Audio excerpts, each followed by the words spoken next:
Louder! And it's time for the Gore N More podcast. Gonna have a good time. Gonna have a good time. Yeah, we're gonna have a good time. We're going on now. A ball break, walking hand in hand in the moonlight. We'll be the sweet soul there. I swear we'll never part. We're going on now. A ball break, running in the sand, feeling alright. And ho, ho, ho, ho, ho, Gorehounds. Ho, ho, ho. Welcome to a absolutely ridiculous, crazy bonus episode of the Gore N More podcast. I am your not-so-mean Fluff Master Spreen, Big Johnny D, bringing this cheerful holiday in like no other. But however, I can't bring this shit show in alone. For with me, as always, are my beloved horror brethren. Started off with that Chad Daddy, that Dark Lord of Knowledge, all the way down from the Chattahoochee, Mr. Chad Christmas. Cheers, bitches. Oh, he's Merry coming Christmas. in packing. We have all the way down from that dirty south, the Lord Scuba Cabra, host with the ghost, Duke of the Dead, also known as the Dean of the Deceased, Mr. Steve Vasquez. Cheers also, motherfuckers. Yeah, cheers, cheers. And all the way coming in from the Jersey, we have him as that killing machine, but we also like to know him as that Meat Mountain. Give it up for the lovely Mr. Bobby Amone. Merry Christmas, you filthy animals. Merry Christmas. And Merry Christmas to all the ladies with us right now, too. We know we got Rebecca in the background. We got Mel. We got little Charlie even in the background, too. So, Merry Christmas. Join in. Don't think that you can't. You're all part of the show anyways. That's how it's going today. If anybody is joining us right now, you could see that our episode, we're not really reviewing anything today. Well, because we didn't want to. This wasn't even a planned episode per se. Kind of was. We talked about it. It's the Gore N More Christmas party. It is, and that's exactly what this is meant to do. We're just going to sit back, relax, and enjoy each other's time. Because So, in other words, this whole episode is your slice of life. Exactly. not Baby. wrong, bud. Not wrong. Let's take our shots, Chad Daddy. I know you boys don't have alcohol. But Hold on. If you want to give me a second, I can literally run and go grab some. Go grab something. All right, hold on. You guys kill the dead air. Chad Daddy will Be sit right here back. and We will shoot the wait. shit. We You wanna will look at it? hold our shots. Go grab the Crystal Head vodka and get me the Oh, skull. Chris. Mm. Oh, look at Yeah, Bobby skull getting all with fancy. hot glass, honey. Please. Yeah, I asked the wife what liquor we have in the fridge downstairs. She sent me a picture. I said, send me a Smirnoff and a Fireball. I don't think we have anything in our fridge. We don't have much. Most of it's sitting outside. Go get that. Yes, we have some. She got some banana cream. It's not moonshine, but it's just like a banana cream in a mason jar, and it. See, I meant all weekend long to go get some fucking rum and make rum and coke. I To was make so, rum ham. so fucking busy, dude. It's sipping cream, banana pudding sipping cream. I thought you were going to say it was Copito or something. I'm like, oh, shit. Now, boys, I ain't even gonna lie. I don't have anything fancy. I don't have anything nice. But it's at the Admiral. And the Admiral will do fine. Right here, right here. Real quick, I don't know if you can see. This is a Crystal Head vodka, Crystal Skull shot glass. Wow. Nice. And here As it Owen is right Wilson would here. say, wow. Good old Wow. Dan Aykroyd and his vodka. Crystal Skull vodka. I have yet to try it. Oh, It's good. It's very good. It's kind of expensive, but, you know. All right, boys. Salute. All right. Salute. Very Just good. drink it from the fucking bottle. Hello.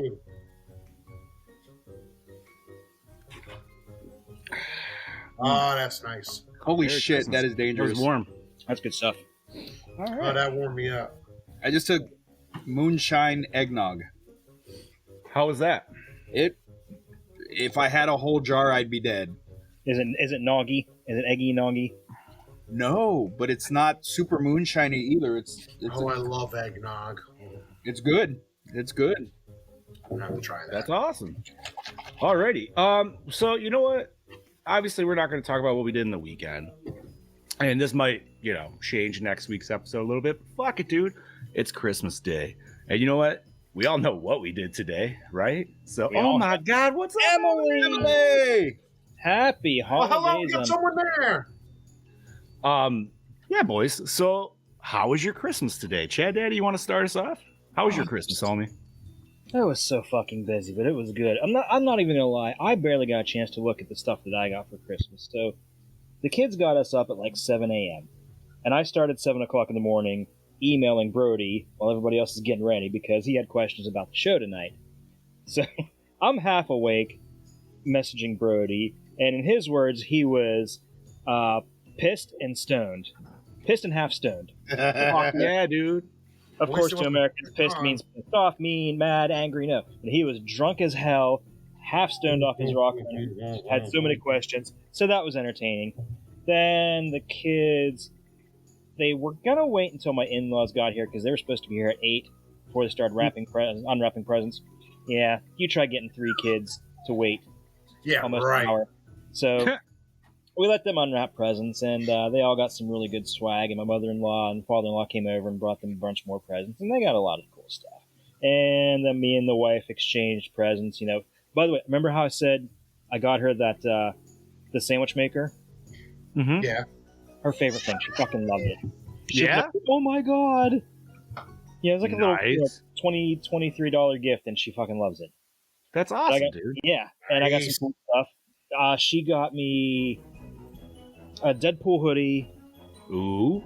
I showed you guys the book of dad jokes, which is possibly the best gift ever.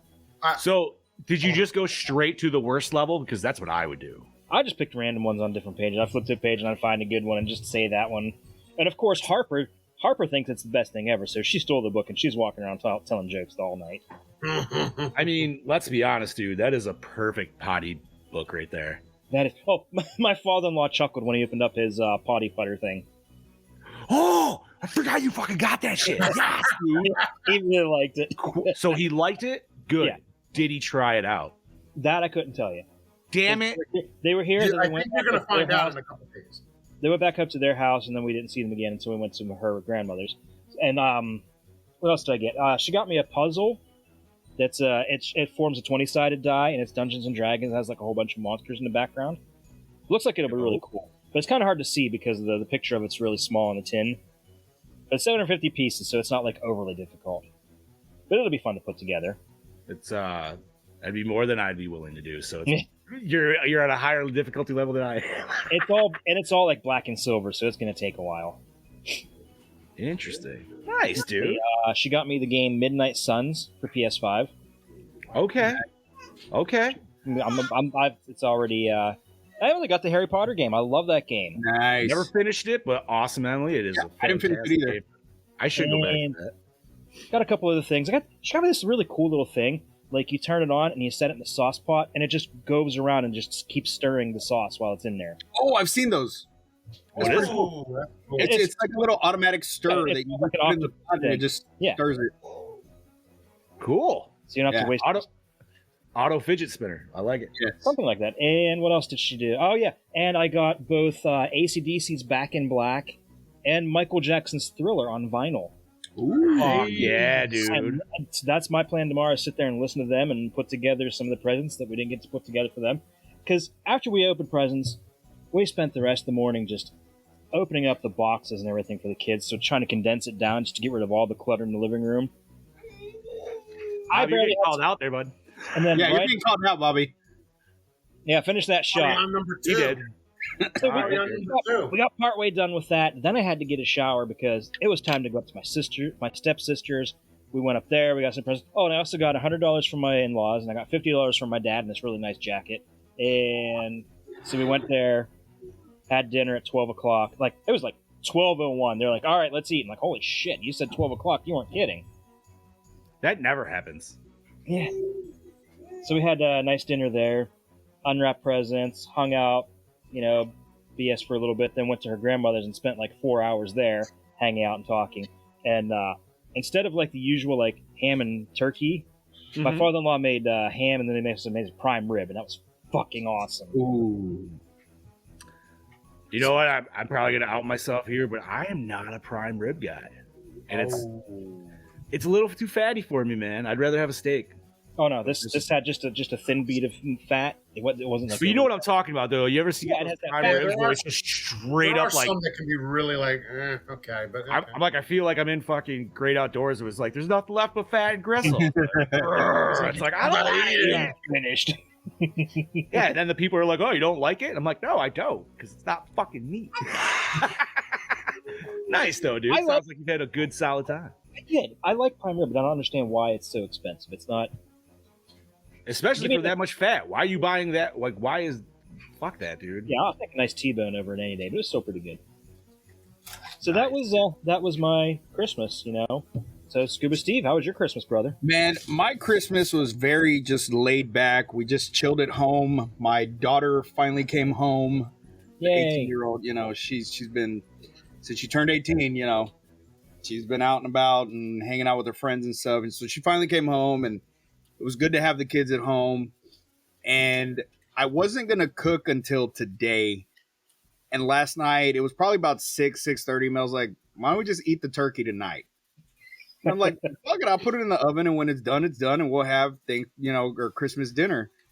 So at midnight, we had Christmas dinner, sitting around the TV, watching movies and unwrapping gifts, and we threw on Thanksgiving and started watching that flick, and just had a good time just hanging out, you know. And we were gonna let Charlie open her gifts early because she was getting fussy and sleepy, so we were just gonna sit her down and let her tear them up, but she ended up, you know, staying up with us for a good while. So, and then today we just kind of hung out around the house, and then I went to my aunt's house to go see my grandma and my aunt and my cousins and stuff, and we were there for a little bit and came home, and I'm here ready to talk about whatever we're going to talk about. And that's really it, man. I mean, I got some cool stuff. Mel got me some boxers that she found online somewhere that have like, they kind of look like Pickle Rick. I don't know if it's Pickle Rick, but it's got pickles with a smiley face all over. So she's like, the present didn't say it was for me. She said it was for Mr. G. That's what she calls my wiener, is Mr. G. Gomez?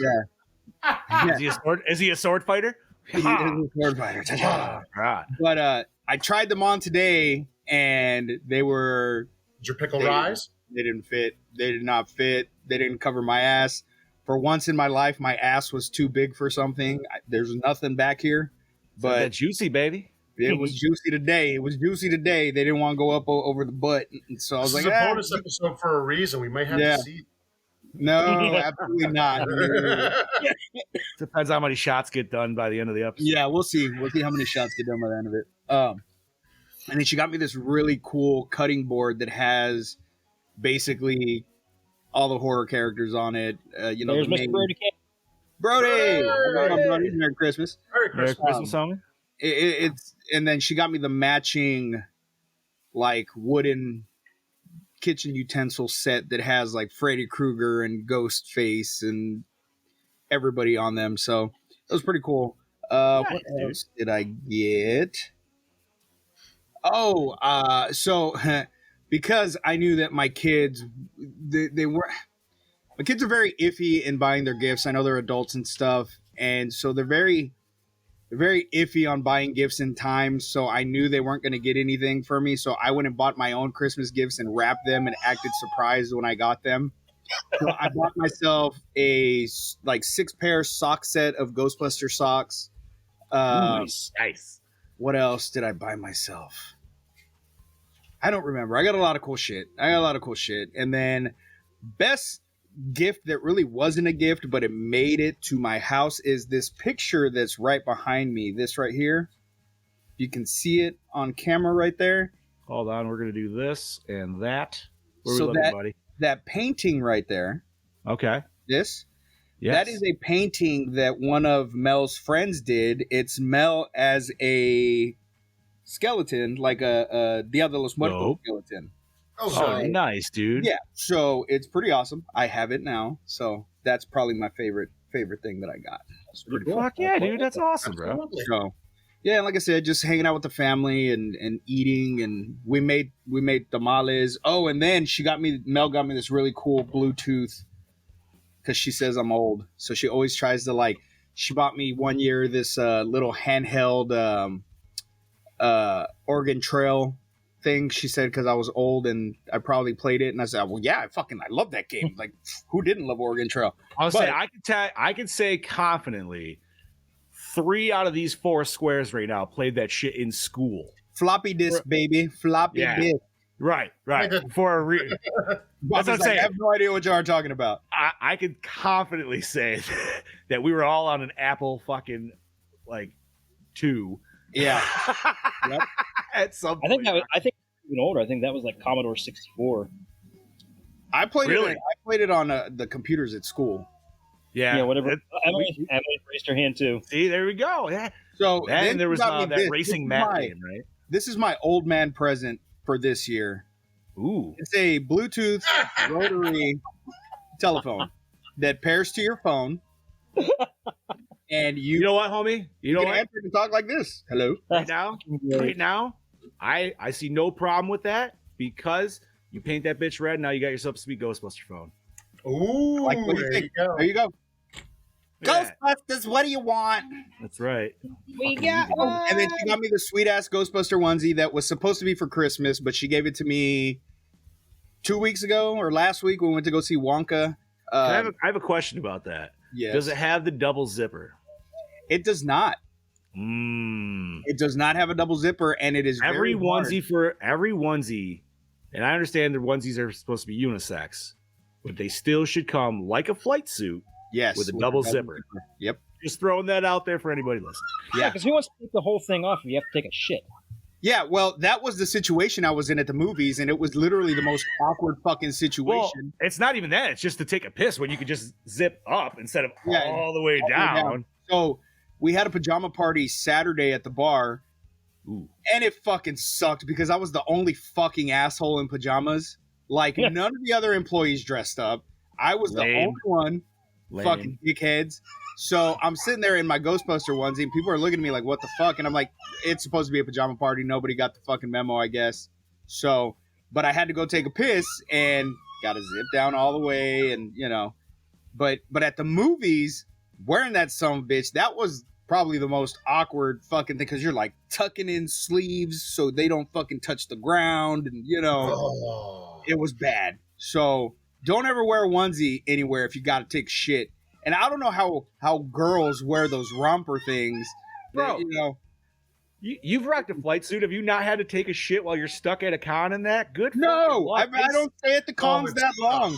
Well, as somebody who works the tables when you are there, you try to really bang that shit out early in the day when everything's nice and clean and it's not piss soaked and water soaked at the end. You know what I mean? Yeah. Yeah. No, I haven't had that. I haven't run into that situation. Damn right, Emily. But yeah. So, and then I also had my wrestling event this past weekend where I got to dress up as Santa Claus. I got this really cool fucking Santa suit on Amazon, and it was really cool because nobody knew it was me. And so my match was the main event, and the stipulation was if I didn't show up, I was going to relinquish my title. So it was a triple threat match. The 2 guys came out. My music hits. I don't come out. Mel comes out with my belt, tells the general manager, I don't know where he is. I can't find him. Gives him the belt. They start the match. And then later on in the match, my music hits, and I dive into the ring as Santa Claus. And my opponent pissed me off, though, because he was already so fucking tired that he didn't sell my move at all. I went to put him in my move, and he just completely fell out of my arms instead of grabbing onto me the way he was supposed to. So I just kind of had to go with it. What's up, Mr. Gallo? Hey, what's up, everybody? How's it going? Merry Christmas. But yeah, so I got to win my title, still undefeated, undisputed champion, dressed as Santa Claus, and it was fucking great. Nice. Yeah, and then I went to work dressed as Santa because I wasn't going to come home and change. And I didn't do shit. I just sat in the chair all night and did my one move in the ring. So I went to work and DJ'd as Santa Claus on Friday night. So it was just leading up to Christmas. But I got to say, man, this Christmas for me was the most non-Christmas I've ever felt. It was like 80 degrees yesterday. And It's weird because we have warm weather, during the winter a lot of times, but it was so shitty walking outside knowing that Christmas was coming and there was absolutely no cold weather. And I guess kind of we had a small cold front roll through, which brought us down to like the 60s, which for us is, that's a cold front. Everybody fucking starts wearing jackets and shit, but that'd be rum, Brody. Rum. Yeah, he's got the rum. I have the sipping cream right here. Chad Daddy's got Smirnoff. Bobby's getting Bobby's like on his 8th shot of and I'm not even gonna lie, dude. It's cheap rum too, man. You know what I mean? It's like fucking $19 a bottle. I don't throw some fucking pineapple juice in that shit. You got some. Homie, I'm not gonna lie.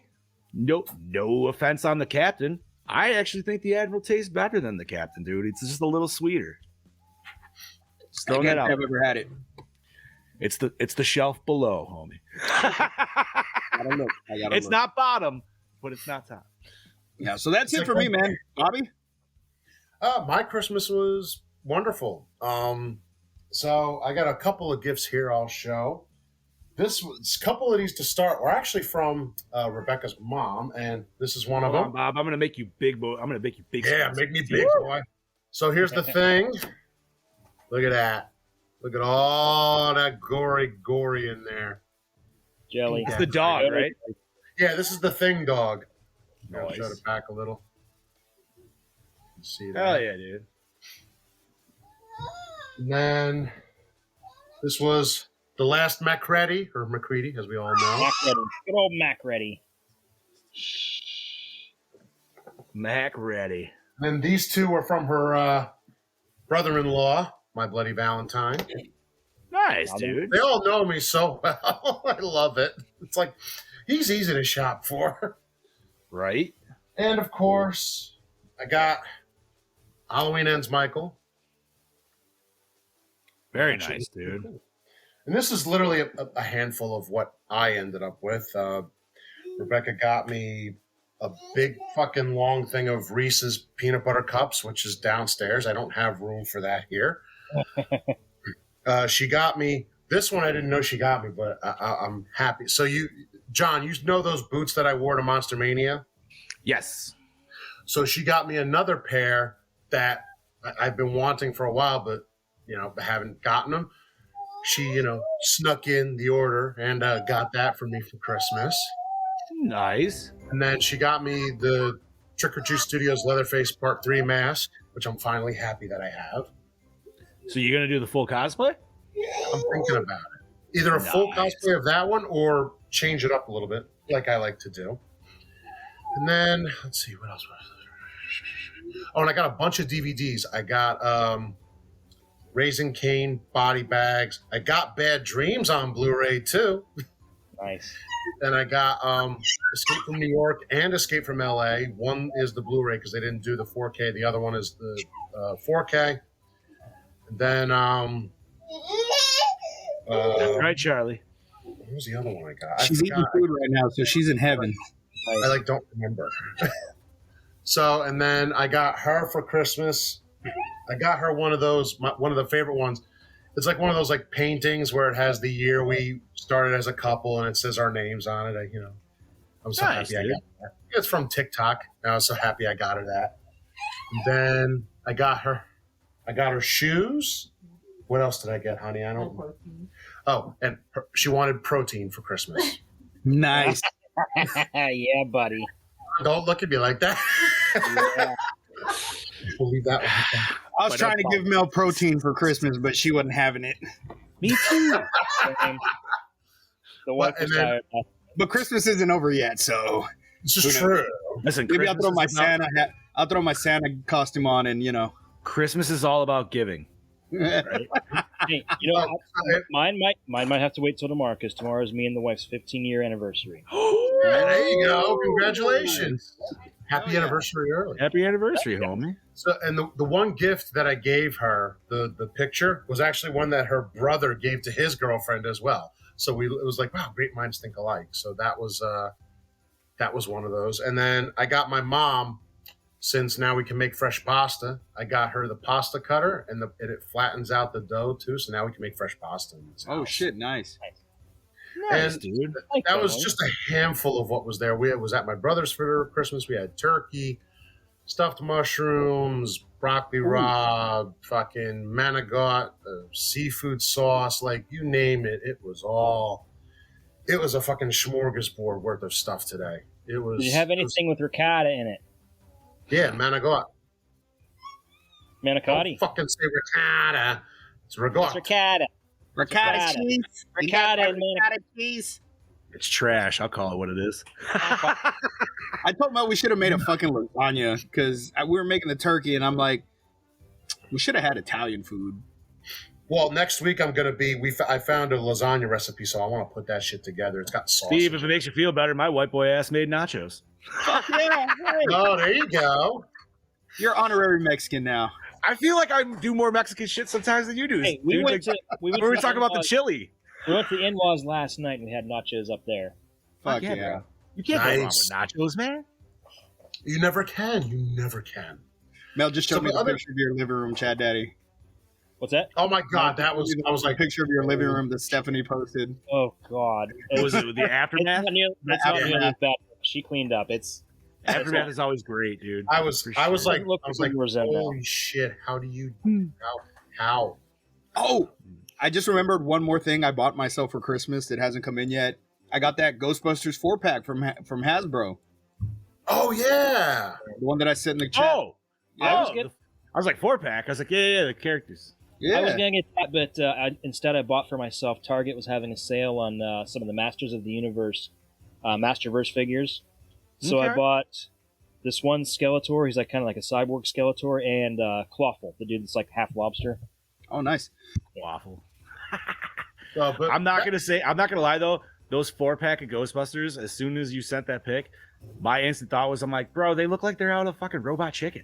They They do. do. That's why I They got do. them, because that's Like it's fucking not a, and that's not a bad thing when I say that either. By the No, way, because it's just more like, they're the retro Mego figures, is why. yeah, Yeah. it's just more like now I just want to make Robot Chicken skits with them. Did you order them, John? No, I didn't, dude. I understand. The only reason I jumped on them, they're $20. $20, you know, 20 original bucks for all price is four of them, $60 yeah. bucks. So I was like, fuck. I have Oh, you one have to. solid. I have one solid set of all 4 dudes that are still in the box, and I'm just like, I'll just leave that. That's good enough for me because I don't know. I only got so much space. There you go. So, That's I hear true. that. So, but Fucking that A, was dude. my Christmas, spending with family and friends and my honey, and having dinner and chilling out, and that's what we're here to do now. So I'm keeping it short Oh, and yeah, sweet. dude. I don't have time to show and talk about everything. But John, what about you? Let's see. We spread Christmas over the last 3 days actually in this household. 3 days or Saturday we went to the wife's sister and brother-in-law and did family over there, or that family Christmas. Then last night we went to my aunt's and did the traditional like Ukrainian Christmas, which way too much fucking food, dude. Like the last 2 days I've eaten completely like shit to the point where I was just trying to down water at this point for the last half of the day, and I'm sure you boys have been there at that point. Like there was a lot of dough this morning, like for sure. But it's all been good, man. It's got some solid gifts for sure, dude. The wife got me some new fucking DCs that are straight out of fucking 2008, which you know I love. I still rock the skate shoe. It's very comfy for me, man. I like the big pad. Dude, so I wear Skechers, and I think I told you guys where I got the Skechers slip-on shoes. Mm-hmm. Yeah, I think so. I remember you saying something like that. So, okay, so you remember how Steph we won the Switch OLED in that contest? Yeah. Earlier that day, we also won another contest. We got free tickets to go to the Pittsburgh Zoo to see their Christmas lights display. Oh, nice. Oh, nice, So we did nice. that Friday night, and as we're walking and leaving, I turned around, and there's this really old guy walking by, and he had the exact same fucking shoes on. I'm like, oh, they really are old man shoes now. I wear Converse, but the quality in them has gone down a lot. I remember I would buy them and they would last for years. Now I get them and they're only good for a few months. So I went back to Docs because Okay. the only comfortable things I can fucking wear. That's why I wear Skechers. They're the only ones that last for me. No. I go to New Alright. Balance. They last me a fucking lifetime. I can't See, say I that love- anything, dude, because I feel like all shoes under my jurisdiction just get ruined regardless. I Well, love that New Balance. I love that New Balance is like the new it shoe because those were dad shoes for years. Oh, Yeah. they Still are. dad shoes. Oh, they still dad are. shoes. But the weird, Listen, like, they're the only youngins shoe are that- not stealing that from the dads. That is a dad-owned shoe and will always be. Fuck that shit. Like, but they're literally the only shoe, because I mainly wear boots. They're the only shoe I can buy and put through hell, and they pretty much hold up. Yeah. Every other shoe not that I've wrong. had in my life, I've blown them to pieces. Yeah, because when they get dirty, they just become lawn equipment. You know what I mean? So it's good. That's dude. literally every pair of shoes I own. After I wear them out, they're lawn shoes. Yep, they're yard Fuck work yeah, shoes. dude. But yeah, so I got some new kicks, which was nice because I definitely fucking needed them because I had some stinky, older ones. Just holding on to them just a little too long, probably. And then let's see. So randomly enough, like I know I showed you boys, but I got this sweet little LED sign, dude, from the wife and kiddo, and it's Stay Puft's head. So this dude definitely made some money off the Dransack household this year because I got my wife and kiddo signs. They got me a sign. And then we also got my sister and brother a sign. So I was like, this dude makes some fucking bank. You know what I mean? But he makes solid product, dude. Like I would 100% pitch his I was shit. saying, it looks solid from the pictures. Yeah, and it's cool, dude, because it's in my Ghostbuster shit. So like that side of the basement to turn my lights on, I always have one of those like Christmas clickers because just the way it is, like it's basement, you know what I mean? So that way I can have like most of my shit turn on at once. So now that's into that. So, but there's a second delay with that, which is kind of cool. So like everything turns on, then you wait, and then he's just like, boop, and you're like, yeah, little Stay Puft. What's up, Rich? Happy holidays, homie. Merry Christmas. Yeah, we're just doing a super random, we're having a Christmas party, man. So if you got something, We're to just drink, shooting the shit. We're Pull having it on up. life episode. pull it on up, dude. Have a shot with us. Shoot the shit. That's all we're gonna do. I wish Gene was here though. He might, maybe he will. Speaking of that, my buddy Dave, he was a good friend of mine. He was my old guitar player in my band. He's the one that I said reminds me a lot of Chad Daddy. He was wondering if he could join us on next week's episode. Okay. So why I told not? him that because our first episode's Nightmare, right? Yep. Mhm. Yes. So he's like, dude, I would love to be on if you guys would have me. And I'm like, let me talk to the boys, see what they say. I will say one question or stipulation. Has he listened to us before? He has. Okay. He That's listens all to us on That's all I Spotify. ask. That's all I ask. So he's on your side of the country, per se. He's up in Washington D.C., but he's from here. He works for the EPA, and so he listens to us on Spotify. Nice, dude. Nice. Yeah, Okay, so bro. he doesn't get to catch us live when we're doing our shit. Listen, our audio listeners are always just as appreciated as Yeah, our hell live yeah. viewers too, dude. So for sure. Yes, they man. are. So let's see. What did I? So I got some sweet kicks. Got the sign. Got some cool other shit, dude. And so then we went over to Mom and Pop's this morning with my sister and brother-in-law. Did a big old breakfast spread. So my sister and brother-in-law, Bob, you've met them. They're like me. They're into horror, all that cool Yeah. jazz. So like, they always get us like the cool shit. You know what I mean? And I don't have it with me, but they got me a dope ass. I think it's Terror Threads, if I'm not mistaken. I think that's the shirt. But they got me a fucking fantastic shirt, dude, of a movie that we haven't reviewed. We reviewed, I think, my first year in, and I've never seen it. You know, boys, what I'm talking about, right? Yep. Little mannequin action going on here, Yeah, dude. little tourist trap. Little tourist trap. The fucking like Yeah, most that was hardcore, Terror the Threads. most hardcore PG movie, dude. I swear to God that we fucking watched. Yes. And yeah, so that was fucking fantastic. And then I opened up another box, which I almost kind of sighed because I also know how much the shit could go for. But they hooked me up, dude, and they got me a brand new Versus End Scene mask. Nice. beautiful, fucking beautiful. Shout it out properly here from Maniac Masks, and it's got the full like date and thing. So it looks like they just gave me some work because now I need to make an end scene jacket to go with the mask, dude. I gotta bloody it all up and make it even nastier, and that way Emily and sweet. Joe and I can do some new shoots, I guess. So I did get something else that I think you might appreciate, John. All right. Oh, nice. It's funny because I didn't even finish that because I was going to end it with, I also got this amazing gift from my friend here. As you can see behind me. Get that. Mine's hanging down in the tree. Thank you, Scoobs. That is the awesomest thing. I'll be right back. I'm gonna get it real quick. Scuba Steve hooked us all up for sure. Yeah, look at that, dude. Scuba Steve. So this year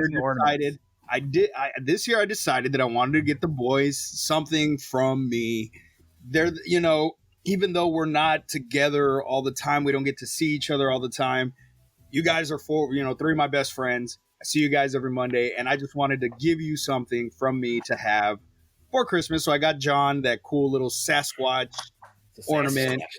I got Bobby, of course, Jason, because, he is the Jason cosplayer right there. Yeah. And what's funny is they all got different. Yeah, and Chad Daddy right there with the alien. The xenomorph, dude. Yeah. Yes, sir. So John's was wood. John's was made out of wood. Which makes sense, dude. It's Sasquatch, bro. It's got to be. Yeah. Chad Daddy's was metal, and Bobby's was made of resin/plastic. So I was like, hey, cool. They're all different. But yeah, that's awesome. Homie, I can't thank you enough, man, for seriously. Thank you so much, bro. And I did get that one also, but I forgot to give it to him. He lives 2 streets down. He could have came and picked it up at any time. He can go fuck himself. But I did get him one of the wooden ones with our Dark Side logo on it. Oh, nice, dude. Yeah. That's awesome, bro.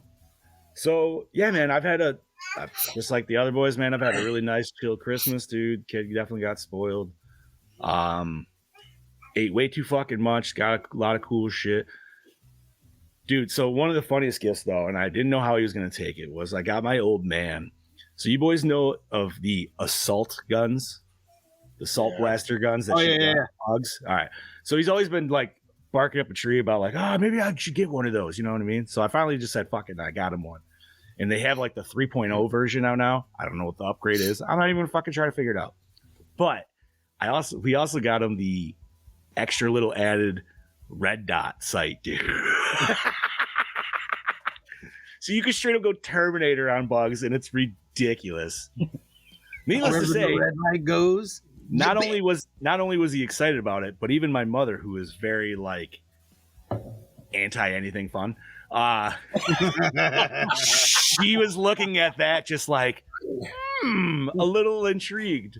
I was just like, dude, she's gonna be out there blasting stink bugs like a motherfucker, dude.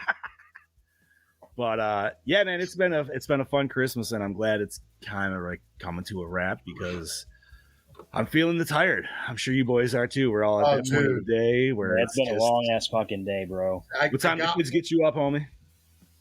About 7. Scoobs, yours are a little older, so you probably didn't have. Yeah, I didn't. I rolled out of bed. I was awake before everybody else at 9. 5:45, dude. Guess what time I went to bed? Guess what time I went to bed? 1. Don't throw me under the bus. Because I was up with Mr. Gallo playing some Christmas Halo last night. That was some good times too. I was up early, and I'm not even a kid. I was up at like 5:30. Oh, dude! I get up. Like, it's Christmas. It was. My daughter just like kicked. I heard the door open, and I heard her run down the hall to do that preliminary like kid check before the parents are actually. Oh yeah, you gotta do recon. Yeah. You gotta. Did he come? All right, I gotta go wake him up now. Just fucking kick the door in. She hit me with a pillow to wake my ass. I was like, that's supposed to be me doing it to you. That's gonna happen to me when I have kids. I know it. It's a good time, man. I'm surprised. Steph is usually like the last couple of years, except for last year. Like she always woke up early and had to get the kids up. But last year and this year, my oldest was up first and got the other 2 up, and then got us up. Ben did that a few years ago, and I remember getting I'm like, let her sleep. And she's like, no, I'm excited. I'm like, I don't care. Let her fucking sleep. God damn it. I'm tired. Oh, we had to pull a Thanksgiving on Cameron this morning. He's like, I'm hungry. I want breakfast. I'm like, no, we're eating at noon. You're waiting. Yeah, we had to do that to the kiddo too. I was just like, you can have a little pack of mini muffins. It's like you can have a snack. You can have a muffin. You can have some fruit snacks. I don't give a shit. A cup of milk. See, when I was like your kid's age, I never woke my parents up. I would just go downstairs and sit next to the tree and like watch and look at every present. I was like, there was a certain age I definitely like woke my parents up, but then I started realizing like, all right, don't do that. But I'm not gonna lie that I want to take like 6 or 7 sneaks down to consistently like. Oh yeah. See, we never did that because we always opened everything up at midnight. Like we would go to sleep at 10, and then our parents would wake us up at midnight to open everything up. Well, does Santa wrap stuff for you guys, or does he not? Yeah, wrap he stuff? did. He did. Santa came at midnight, and See, Santa doesn't have time to wrap, dude. He's a busy man, so he just drops the stuff off and goes. And we wrap. No, no. He just drops it off and goes. You guys don't wrap presents? Not Santa. Never had. Santa don't rap. He is right. He's got way too much shit going on, bro. Every time. That's what the elves are for. That's what every cartoon. Elves are making them. No, elves. Oh, Listen, every according to the Santa Claus with Tim Allen, most of the presents are not wrapped by Santa. Very few. Very few. No. Santa wraps presents. I disagree, dude. That's how it's all. Even when I was like, it never did, and that was the reason for it. It's like it's got too many places to go. So here you go. And if you don't like them not wrapped, you don't have to get them. Spent 3 days of drinking and smoking weed. My kidneys are ready to pack. Fuck yeah, Brody. Good for you, homie. That's a marathon right there. But no, man. That's a binge. Fucking right, bro. Absolutely. Alrighty, homies. So, as you probably have noticed, we have called today Chaotic Christmas because, well, that's what it is. We kind of have a game plan. We do have a game plan. We have some questions and topics we wanted to cover, and it's like kind of like a year in review wrap up thing, and then looking forward to the next year. Mm-hmm. Yeah, Chad Daddy, so do you want to start it off then? All right, so our first question is, what is your favorite movie of the year? Now, this is not the favorite movie we reviewed this year. That is a different question. What is the favorite movie you saw that came out in 2023?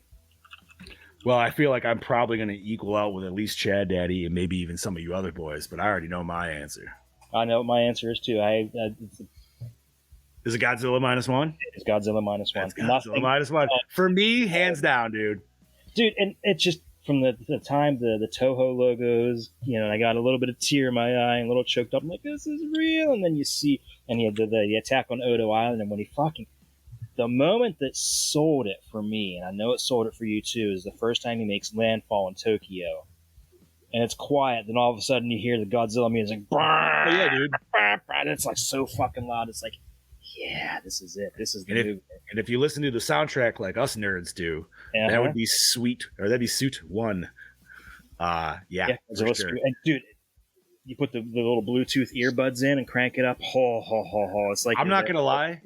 The fact that they just announced that movie is coming out in black and white, and even though I'm not really that kind of art housey snob, I am very excited about it, dude. But is it coming out here? I know it's getting a Japanese release. We don't know if it's coming out here in black and white. I would just hope it were best case scenario or worst case scenario, I guess, we would at least get it on physical. Yeah. That's what I would hope for. It would be easy to throw that on a physical disc. Fuck yeah, dude.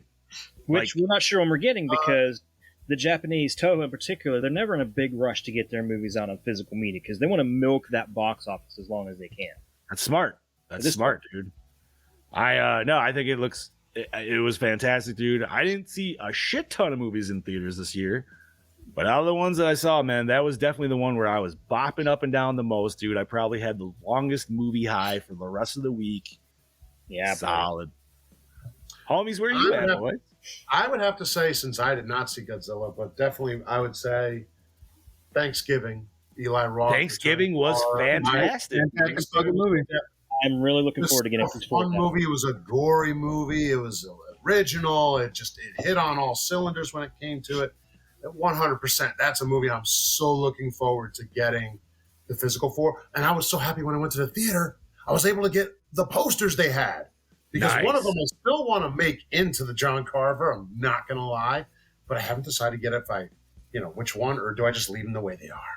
And I just love the fact that some movies are still getting that kind of physical media to that. Because no other movie that I know of, at least not recently, had anything like that. Yeah, it was a poster, but it was still something you could put together too. Yeah, that's cool. So I honestly I miss that. Like, it was almost at the end of like Internet 1.0, and when I say that, that would be like pre-Facebook era kind of shit.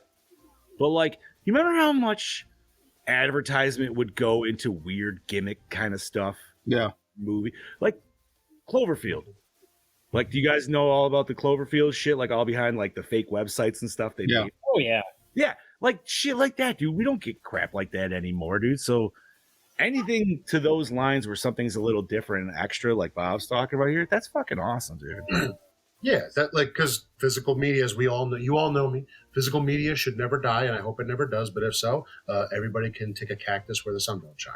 Okay, dude.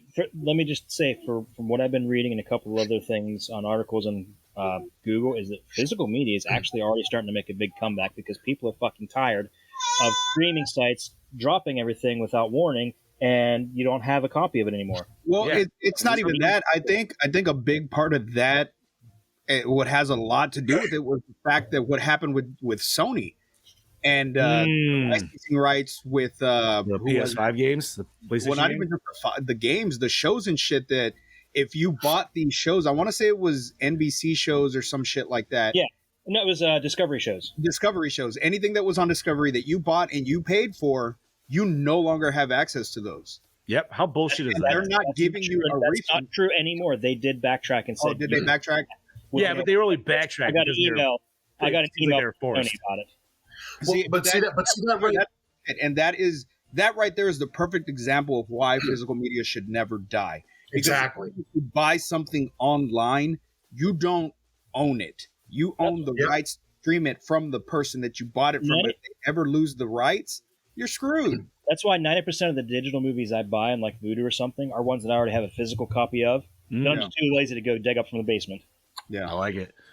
I That's mean, why all those DVDs I got for Christmas in general, like I want them. it's as weird as it sounds, and this a little off topic, but it kind of goes. I feel like you might see a whole shift in general back to a lot of like, dare I say, analog kind of stuff. As it should be. No, I no, hope so. I'm not, and I only say this because, like, okay, malls. Malls is a perfect example. Malls has been a dying breed for a long fucking time, but every once in a while, you start to see some kind of pop back. Mhm. And obviously, they're becoming different. They're a little bit more entertainment centers now than just straight up shopping and Yeah. shit. But I wonder if, like, you know what I mean? I wonder if online shopping and stuff at some point is going to cause so much discourse and distaste that you would see the physical brick and mortar stores like actually make a more solid return. I think So I see that. I kind of had that thought when I ordered from Hasbro, when I ordered the Ghostbuster pack. They sent me the receipt, and I never paid attention to any receipt that I get online. I'm just like, whatever. Yeah, But yeah. I looked at the receipt, and there was, of course, you get charged for shipping, and you get taxes here and taxes there, or whatever.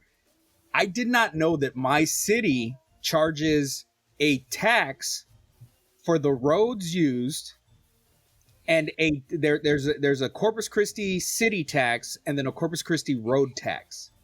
And it's only like 3 cents here and then 5 cents here. And I'm thinking, well, fuck, are they taxing every fucking delivery that comes in, whether it's Amazon or wherever you order from? Like, the city is, Probably.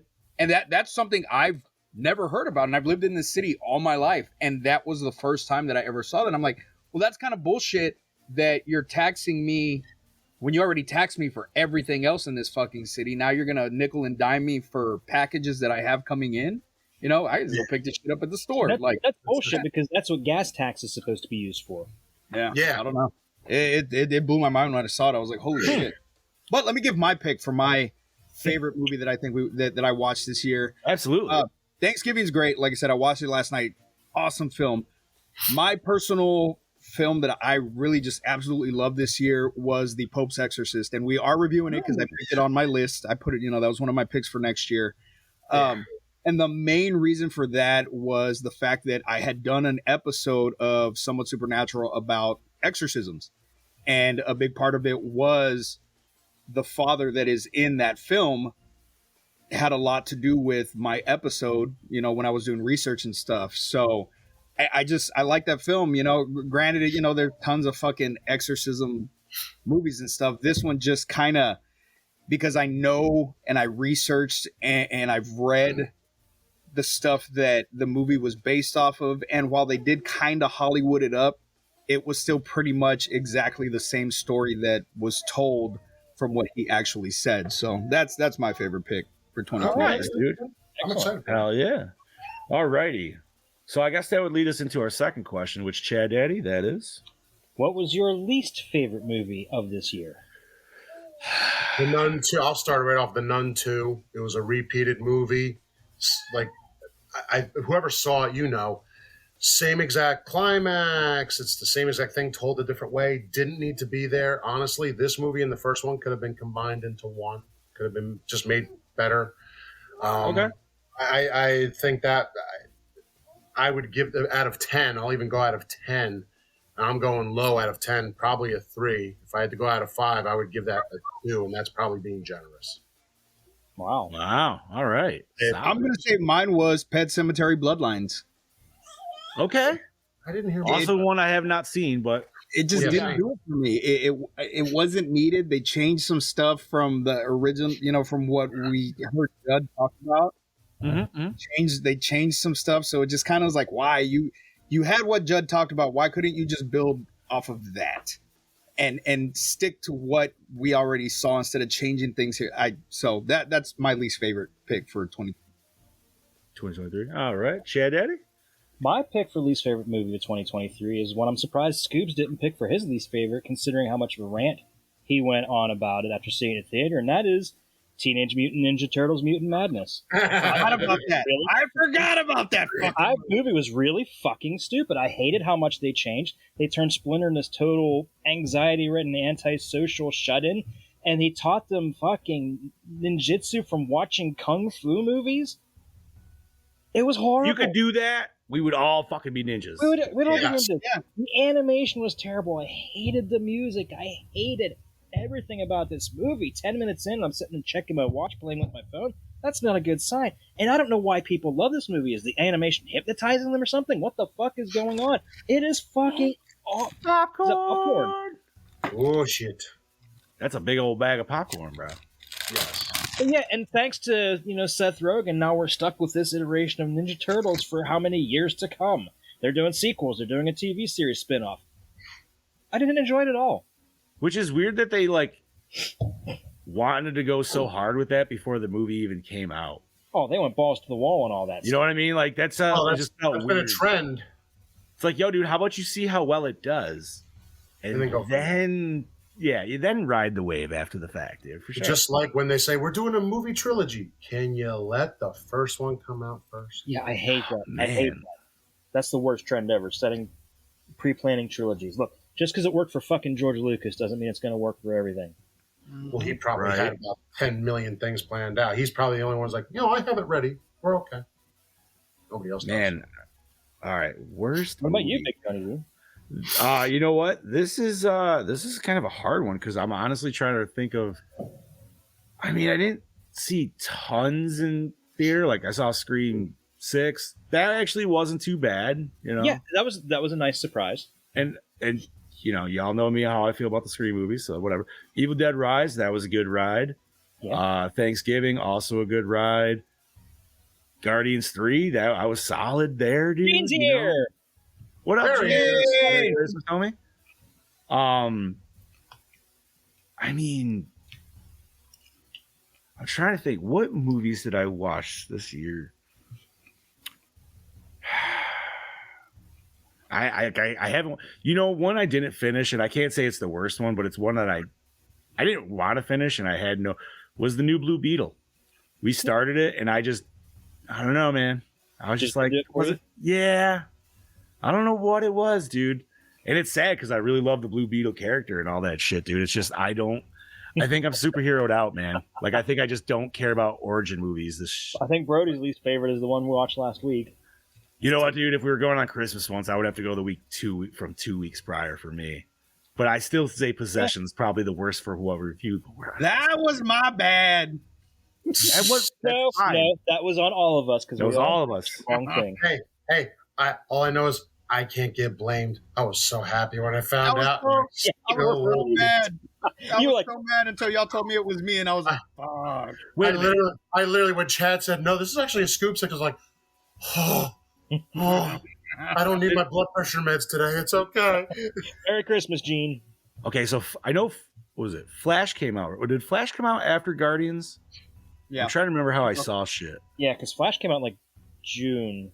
Like, Flash wasn't bad, dude, but let me just say, man, the CGI in Flash and everything, there was a lot of terrible shit about that Okay, movie. how come For sure. CGI in Flash looked so awful on such a high budget, but -1 looked amazing?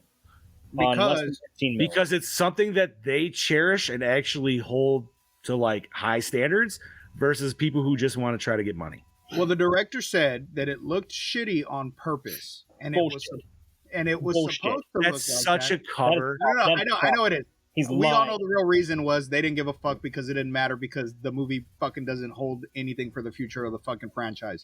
No. So, but his reasoning was they did it like that because he's the way that he's moving in the Speed Force so fast. That's just how everything looks to him. That's Wrong.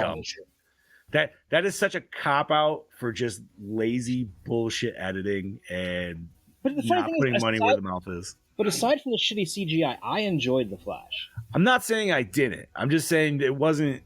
It wasn't. It could have been way better. Like, I don't know.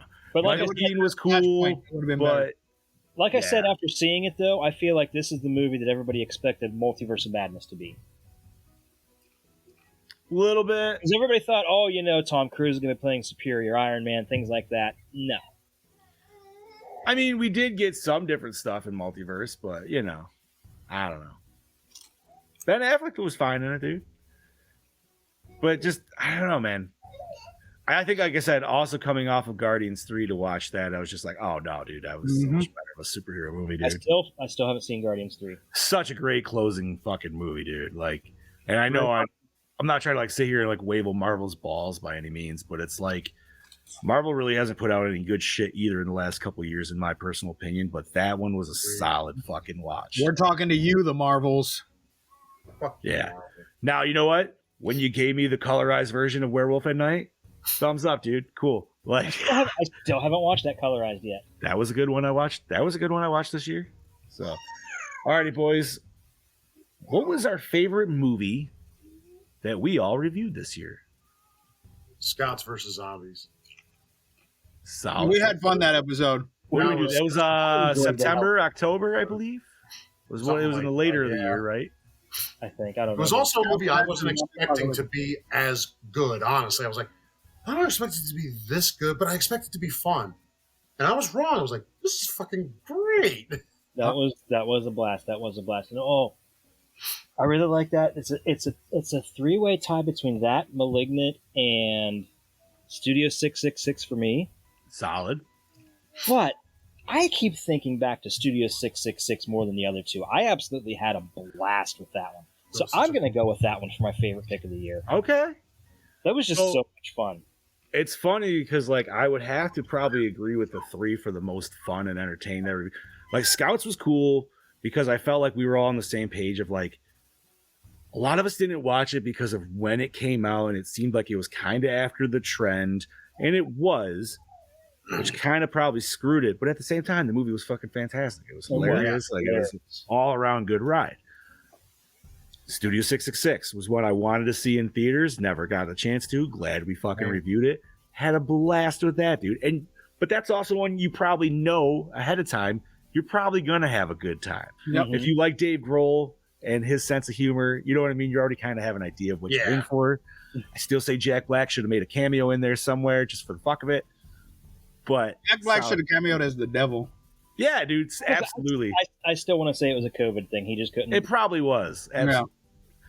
But for me, like what Chad Daddy said, the one I keep going back to think about is fucking Malignant, dude. And because Malignant was just such a crazy, off the wall, nothing I ever expected, nor like anything I don't think would ever come again. You know what I mean? It's just like, what the fuck was this, dude? And the scene in general that comes to me is when she first transforms into Gabriel in the prison cell and just starts murking all them women Such a good scene. before taking out all the cops and the like. Holy fuck, man, that was a scene. That was, and it looked cool. It looked weird and like stop motiony kind of because it was like the backwards and jerkiness, and I don't know, man. That was my solid for sure. Just when her skull, the back of her skull splits open and his face pushes out. Quaid, the reactor.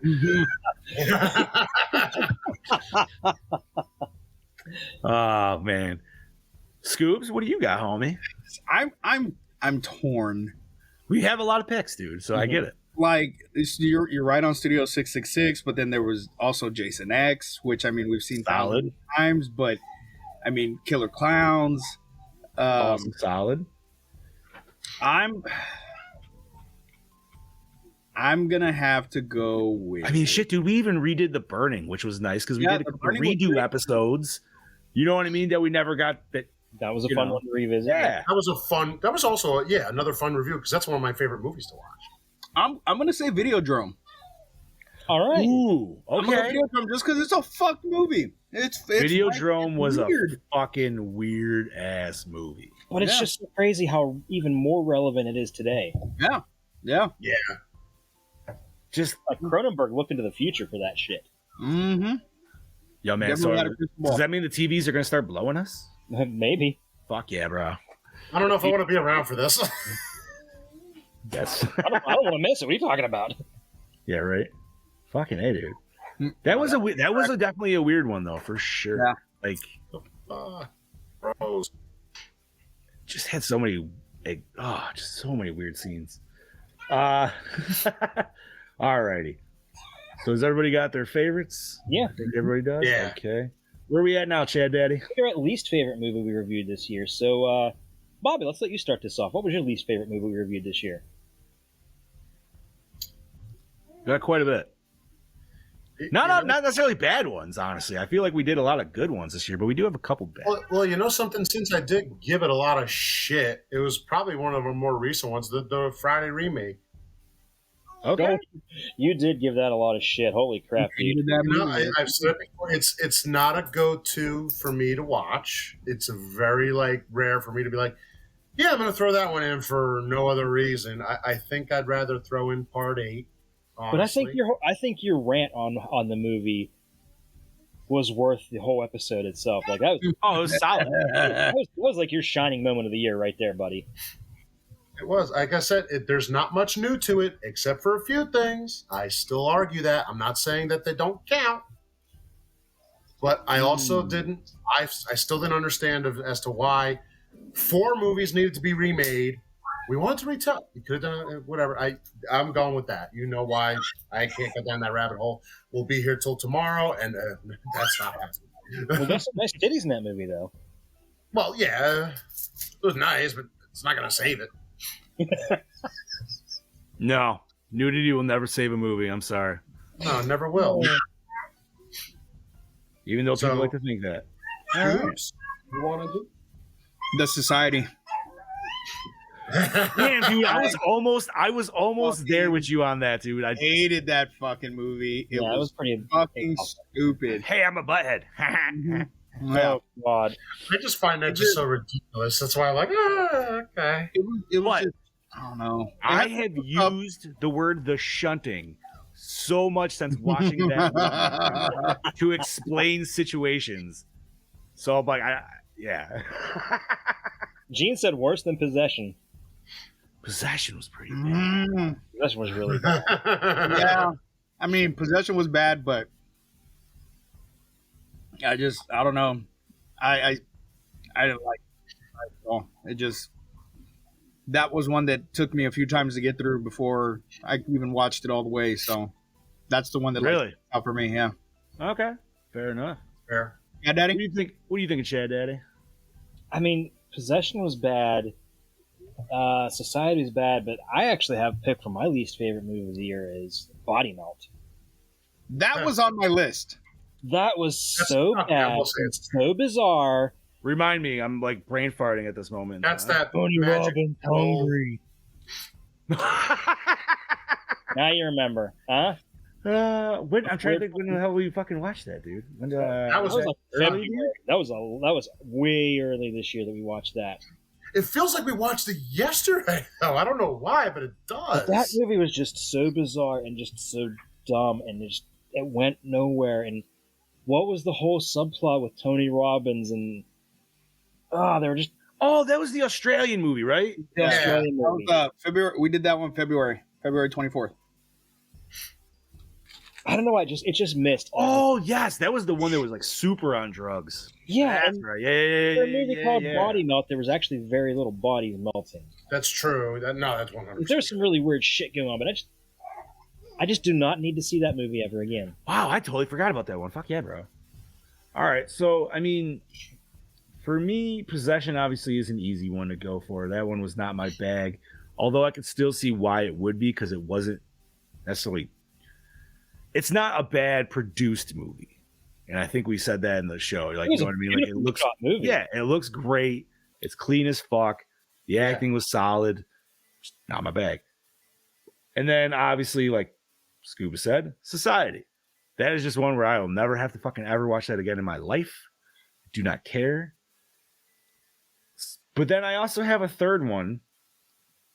And I know we kind of like the ending, but I know we also shat on it a lot. And that would be 1987's The Nest.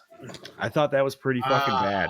I thought Bobby was going to pick that one. I heard y'all's review on that, but I didn't get to watch that flick, and I wasn't on that episode. But I did hear y'all's review on it, and I wasn't on that one either. Was it just Bobby and I? Yeah, that was a me and Johnny episode. Yes, it was. All right. Yeah, that was a weird one, because like the ending was like what you wanted it to be, but it wasn't at the same time. It was like because it was like what we wanted out of Slugs, where you wanted some big monster at the ending, but then the big monster ended up sucking, and you're like, oh well, no. Well, it wasn't even that big. It was almost like a missed leg day, and it just didn't look right. Right, and it wasn't even like a roach, because it was like people fused together like the Thing, but it was fucking weird, dude. Yeah, it was a whole bunch of something. Yeah, so I'm gonna go with that. But nice. Kudos to Chad Daddy for bringing up Body Melt. Totally forgot about that. I forgot that we actually did review that. I was like, we did? Oh. No, man, sometimes that happens when you do fucking 50 plus movies in a year, and you're just like, wait. Well, yeah, you're like, what the fuck did we do? Sometimes it feels like we're churning them out. Sometimes it feels like we're actually like legitimately like, okay, let's watch this. Alrighty. Number five. So this would be Chad Daddy is back. Chad, we're on number 5, most anticipated movie of 2024. All right. Scoobs, you want to lead the field on this? No, let's let Big Johnny D. Yeah, John, take it. Okay. Well, I mean, the blatantly obvious one would be coming out right at the end of March 29th, would be Ghostbusters Frozen Empire. For sure, man. Like, we actually got some solid Ghostbuster storytelling going on again. There's already comics announced to tell what's going on between Afterlife and this one. So we're going to get a bunch more shit just on that consumer level, which would be good for me, because I'm just going to eat it all fucking up. Mm-hmm. And then, I mean, Deadpool 3 looks solid. I mean, I don't know, dude. There's a lot of cool movies. I think like Kong versus Godzilla looks fun as shit, dude. Like, you know, that's going to be a good time. Or Kong X Godzilla. Sorry. And then, I can't remember, was it announced for next year? It's a personal favorite of mine and my family. I understand this isn't really in the realm house of what we're talking, but I'm excited that they announced Kung Fu Panda 4. I fucking love that series, dude. It doesn't have to be a horror movie. No, hell, yeah. That's your most anticipated movie by all means. I mean, I love the first 3, so I'm hoping it's good, but the problem is, like, once you start getting to that 4th one, that's where it's like, I don't know. Might be treading bad waters. This is true. Bob, what do you got, homie? What are you looking forward to next year? The other obvious, Ghostbusters Frozen Empire is number 1. I'm also a big Ghostbusters fan, so that's a must. Also, in the horror, Terrifier 3. I love the first 2. Ooh. Still do. I'm so just curious as to where it's going to go. I do know that they're getting the girl Lauren and the kid to return. So I'm just like, okay, I hope they kind of just delve a little bit deeper into art and a few other things.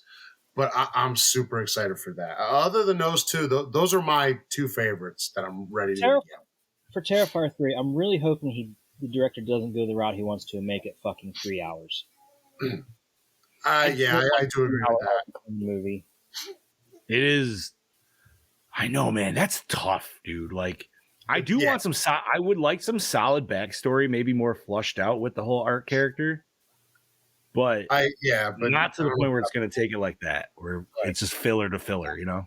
Yeah, I don't know about 3 hours, but now, Brody, if Mortal Kombat 2 is slated for next year, that is a solid. I just wasn't sure. I thought that was a 2025 release date. I could be wrong. It's still supposedly 2024, but with the strike just ending and they just resumed. Let's say they just resumed filming and shit like that, I don't dude. think it'd be 2024. I could cross my hands and in my heart and be hopeful, but yeah, probably not. Yeah, look at how many Marvel properties had to change. Like, literally the only MCU movie we get next year is Deadpool 3. True. I know Blade was really the only other one I was really fucking looking forward to seeing something come from. And that movie is just, I feel like it's not even going to fucking happen anymore. So I don't think it is, the way things are going. Which, you know what? Maybe I don't want Marvel's version of fucking Blade. Maybe it fucking ruined Blade. I'd be like, no, dude, I'll just stick with Snipes. I'm like, fuck it. I don't know. If they give us a Blade movie that's as good as Werewolf by Night was, I think it'll be in safe hands. Yeah, but the problem is it needs to be a Blade movie. It doesn't need to be Blade and like 5 other fucking people that we don't know. You know what I mean? Like, need a solid Blade movie. Not an Origins movie either. Just a solid, like, yo, you already know this dude. He's a vampire. Here you fucking go. Let's fight. See, that's why I'm so worried about the new Superman movie that Gunn is doing, is because he's trying to shoehorn too many superheroes into it. Make it a Superman movie. We don't need Hawk Girl or whoever the hell else. It doesn't need to be. Yeah, no. And I feel like that's kind of where like a lot of the superhero shit's losing its stuff, man. Because it's like, no, man, you're not focusing on the character that you're supposed to be fucking focusing on. Mm-hmm. But word. All right. What else? Has anybody else got any other picks for next year? Well, like you said, Ghostbusters, Godzilla, of course, and Deadpool 3. But I think one that I'm kind of excited for, I saw the trailer for, and it just looks like it's going to be a good, fun movie, is If. What's that one, homie? I don't know if I've seen with the imaginary friends. Directed by John Krasinski. It's got Ryan Reynolds in it. And basically, the girl has like the ability to see imaginary friends. Okay. And so I don't really know like a lot about it, but just watching the trailer, it just looks like it's going to be like a good, fun flick with Ryan Reynolds in it. And I think with the way that the movie is, I think Ryan Reynolds is going, because they make it look like maybe he's like her dad or her uncle, but I think he's going to end up being an imaginary friend that she can see and doesn't know that he's an imaginary friend. Let me interrupt you first. Speaking of movies about imaginary friends, John, did you see the preview for that one horror movie about the imaginary friend? Where it's like God, that sounds really familiar. Like I feel like I just did. Because they showed a preview, at least in my theater, before Godzilla -1. Shit. They showed one for Night Dive, and then they showed one. What was that one? You know what? I'm not gonna lie. Night Dive is one of those ones. I feel like it's gonna be bad, and I still want to watch it, and I don't know why. Have you guys seen this at all? I do. I have. It's literally might as well just be called. You're talking about Imaginary. Is that it? Imaginary? Yeah, it's called Imaginary. Yeah, that looks that looks all right. Night Dive might as well just be called Haunted Pool because that's. I saw that. Yeah, Ghost Pool. But it is stupid as it potentially. See it, though. I just want to see it. I'll give it a look. You know why it's intriguing to me? It's because it seems like, at least in the trailer, they utilized the proper figures of pools in the right way. Yeah. And I'm very intrigued to see of how well they do that throughout the entire movie. More than likely, it's going to be a fucking dumpster fire. But you never know. It could be fucking like, that was one of the best fucking horror movies I've seen in 10 years. What the fuck, dude? And then another one that I'm iffy. I'm on the fence about. I don't know. Is Furiosa, and then the new Planet of the Apes movie. I'm iffy about those two. I'm so on the fence. behind on those, bro. I want Kingdom of the Planet of the Apes to be fucking phenomenal, but I don't know. haven't seen any past Rise of the Planet of the Apes. Or Dawn, whichever one. Whatever the I first one forget was. One that I What was the saw. one with Woody Harrelson? I watched that one. I think that was the last one. I don't even fucking remember. So I actually have picked for my most anticipated movie, and it's surprising that it's actually not a theatrical release movie. Really? I mean, yes, we're all looking forward to Ghostbusters, Deadpool, blah, blah, blah. I am really looking forward to the next Beverly Hills Cop movie. Oh, yes. yeah. I love the first two. I've watched them so many times in the last couple of years that I'm really looking forward to this. I've been holding my breath, waiting, and we finally got the trailer a couple weeks ago. You know, a lot of the original cast is back, so even if it's just like a real quick, almost cameo with Rosewood and Taggart, I'm there, dude. I'm day Yeah, one. I agree. I'm glad they got Bronson Pinchot back. Yeah. Well, dude, you know, they did us right by Texas Chainsaw Massacre. I know there's a lot of people that didn't love that. I fucking loved it. So fingers crossed. That's what I'm looking forward to the most. Okay. So I did forget that, and I know it's kind of a weird one, but I haven't watched the original. So. But isn't Gladiator 2 supposed to drop next year? That one comes out too next year. I wonder how that's going to be, because I actually do love the first one. But the first one is one of the that absolutely does not need a sequel. Chad, I'm not disagreeing with you at all. I don't understand how they're even doing this. But like, he and his family are dead. I don't think it's going to have anything to do with him. I haven't seen anything on it. I would hope it doesn't have anything to do with Maximus, because it wouldn't make any fucking sense. no, not at all. Like, that was a one story that ended, and it ended how it should have, and it was great. I'm just saying, like, I love the first one so much. I hope maybe they can give us another cool Gladiator story. Like, I agree with you guys. I hope it's not the same. Maybe you know what? Maybe it's a prequel. Maybe. And because wasn't the guy, what the fuck was his name? The guy that ran all the gladiators, wasn't he a gladiator beforehand? I don't know. It's been such a long time since I've seen it. I can't remember. I don't think so. JG's Lounge, what's going on? Hey, Merry Christmas, Howdy. Yeah, I don't know. I mean, there's a lot of movies dropping next year for sure. Obviously, there's, depends on where you want to go with it and everything. But fuck, there's even Beetlejuice 2 next year. Hopefully that'll be good. Hopefully that doesn't just feel like a cash grab. That's what I'm afraid of. I already feel that way with them. I know. Even doing it. I know. It feels like you already know it's going to be cheap. I just don't know, because for whatever reason. I hated Tim Burton's Alice in Wonderland, so I don't know if I want to waste my time with this. I'm gonna see it, but I don't. I'll see it, but I just I'm not gonna have. I'm gonna watch it, but I don't have high hopes for it. If that makes any sense. Yeah, let's wait until we see a trailer until we can really judge. But you know what? It's like Wonka. We went to go watch it. I didn't have high hopes for it. I fucking loved it. It was a damn good movie. Oh yeah. So I don't know. Maybe it'll be good. All right. We'll find out. Oh, can I do the next one? Yes. All right. So, fellas, number 6, list 5 celebrities you'd put on your hall pass. All right. Oh, Who wants to go first? I'll go first. All right. Number 1, Scarlett Johansson. Number 2, Sofia Vergara. why am I not surprised? Number 3, Haley Steinfeld. Ooh. Who's that? I don't know who that I is. don't know who that is either. I know. What's her name from Hawkeye? Kate Bishop. Oh, okay. Yep. Kate Bishop. Number 4, Rhea Ripley from WWE. These are in no particular order. Yeah, I was pregnant when I met her. Whatever, shut up. Number 5, you better be on all your lists, Ryan Reynolds. Well, yeah, I mean, he was gonna be number 1, but how dare you put him in number 5? No particular order. That's no particular order. Okay, keep Ryan Reynolds off. Keep Ryan Reynolds off the list, because that's a given. Okay. It's four.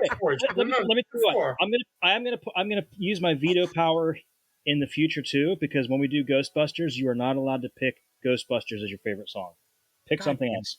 I wouldn't anyways. That's a given. Okay. Bro, if it's not saving the fucking day, I'm leaving the show. Like, fuck off. It's not on our own. It's like, okay. I don't know, because I like cleaning up the town myself. Cleaning up the town is great, man. But I'm 'Cause telling that's you, my ringtone. when you are suited up with your boys and you are doing an event and the public is actually cheering you the fuck on. Come on, let's run some red lights. Yeah, bro. Saving the day is the song you fucking need jamming at that moment because you're just like, this is it, bro. This is 95. This is 95% of all I wanted in my life without actually the shit working. Dude, And, you have no yeah. idea how much I've been wanting to be a Ghostbuster since I was like 8 years old. So Yeah, but, seriously. okay, I'll pass. No Ryan Reynolds. Bobby Brown Okay, is number no Ryan 2, Reynolds, Gene, so- but that's disgusting. Ryan Reynolds is a given. All right. Hall pass. Oh, God. I got one left. Oh, okay. Just because I had this conversation the other day, and I was like, "Yeah, she was fine when she was young, and she's still fine. She's aging like fine wine." God damn it! Oh my god! Chair? No, absolutely Jesus not. Christ. No. What? Oh, what is wrong with you?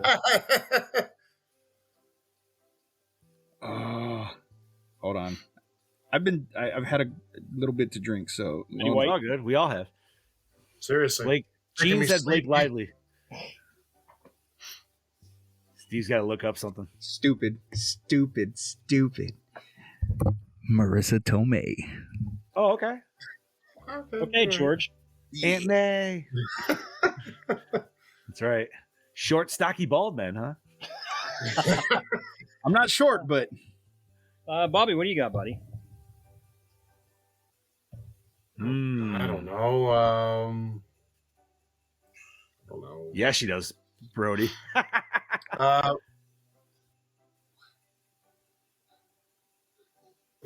Bobby froze. You froze, Bobby. Okay. His image froze. You're freezing. What are you You're talking about? frozen. We're moving. You were just fine. freeze frozen. Jessica Alba. It's kind of hard with your girl in the room, isn't it? Mm-hmm. She welcomes it. But bum. Jessica Alba. Ooh. Hey, no.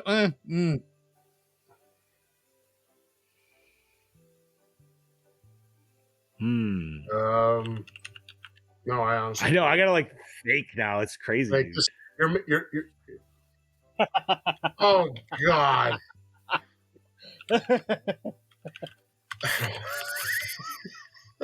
Oh, you know what is funny is I was thinking of that as soon as you said that. Hold on. I can't say it because of HIPAA, but Oh. back in like 2003. I believe it. Wow. All right. All right. like, who else you got, Bob? The girl from Texas Chainsaw 3D, Alexandra Daddario. Mario. Oh yeah. She's young. Good choice. Elizabeth Olsen. Yes. He's still one of my picks. She's on my list. Take it easy. Anna Kendrick. Very nice. Oh, yeah. She's, you know what? She's dirty funny. Yeah, she is. Oh man, I should have picked No. Natalie Portman. Jennifer Love Hewitt. Ooh, she's looking kind of rough lately. Jennifer Love Hewitt in her prime. Like, Am right I when on I four? said, oh Christ, what was that movie? Can't hardly wait. Can't hardly wait. It's really good. Mm-hmm. Shit, even in the Ghost Whisperer, she was hot. I don't know if I've watched Can't Hardly Wait. No, is that? That's not the one with Jason Gordon-Levitt, is it? Yeah, yeah. I think no, that's No, Seth Green was in it. Seth Green and Oh, sorry, I'm mixing you're movies. thinking She's All That. No, I was thinking 10 Oh, Things I Hate About You for some reason. I don't know. An obvious one for well, I guess obvious from Jennifer Lopez. Okay. Good choice, Bobby. Good choice. Don't ask me again because I'll forget everything I just said. I'll be like, well, I don't know what I said. Fair No, enough. disappointed in me because I didn't say Lucy Lawless or Shakira. Shakira, yes. Lucy Lawless.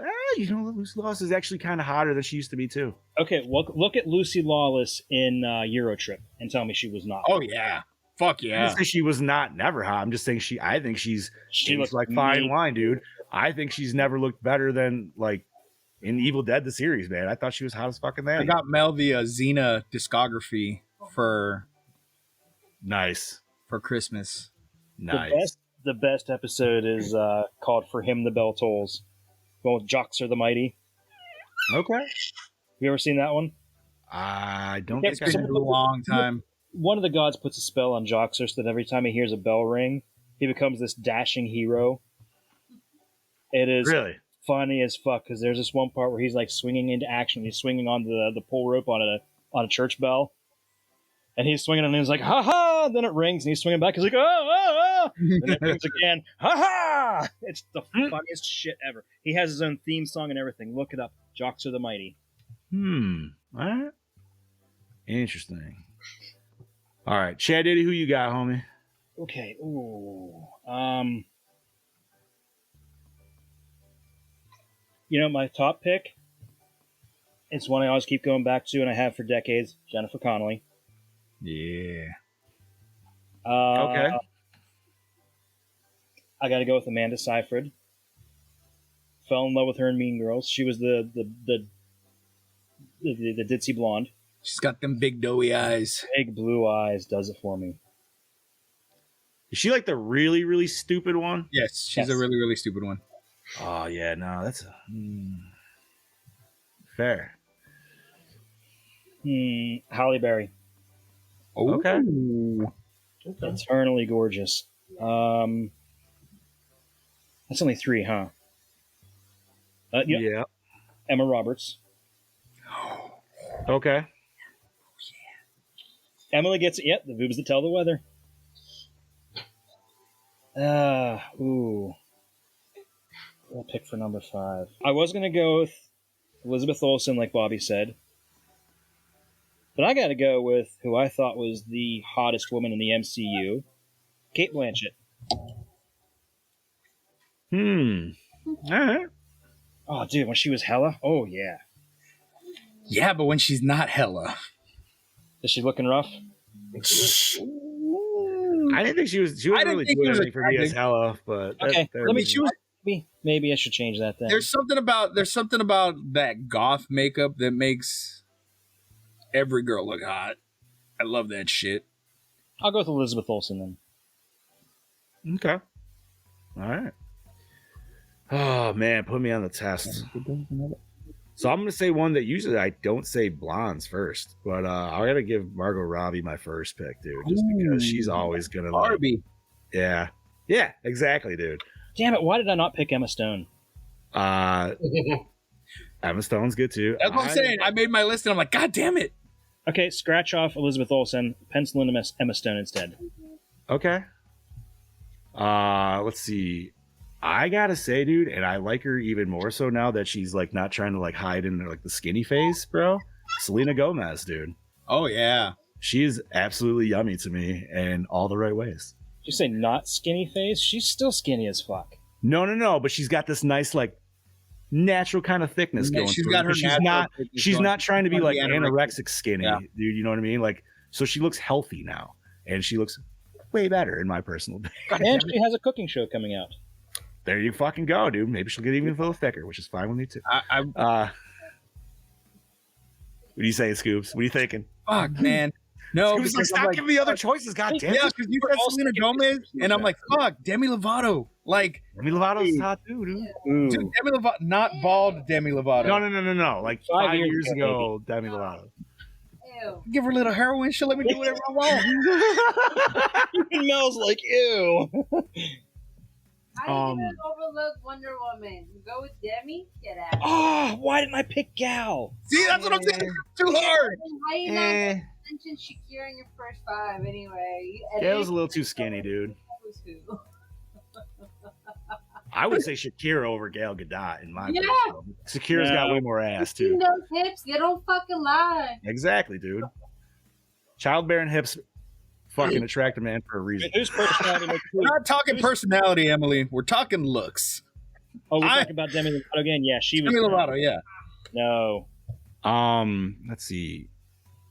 Rihanna, dude. I think Rihanna's very attractive. She'd murder you in bed. She would. I don't care. I don't care. I welcome No, I wouldn't care either. But she would fucking murder you in bed. And there's a lot of people that would.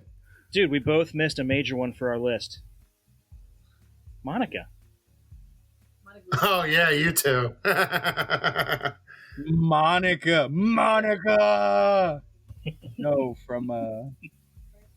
No, Monica Kenna from Freddy versus Jason. Oh, Jesus Christ. Give her a little hair when we could have done whatever the fuck we wanted. Let's see. What do I got? I have 4 now? Meth now. Did I get 4? I think I got 4. What is my 5th? Who would be my 5th? I love how this is like the longest segment because we're all like, Dude, because there's a lot of people. No. Because there's a lot of people to think of, man. Like, it's just. But yeah, I had to stay with my number one. That's my permanent. And I bet you our ladies wouldn't think this long on there. We would ask them and they would have them like that. Probably. The funny thing is, I bet if I asked my wife right now, she would probably put Emma Stone on one of her lists. Girl crush. Oh, she's totally had a girl crush. I know it. She doesn't have to say it. I know it. God, dude, I'm trying to think who else.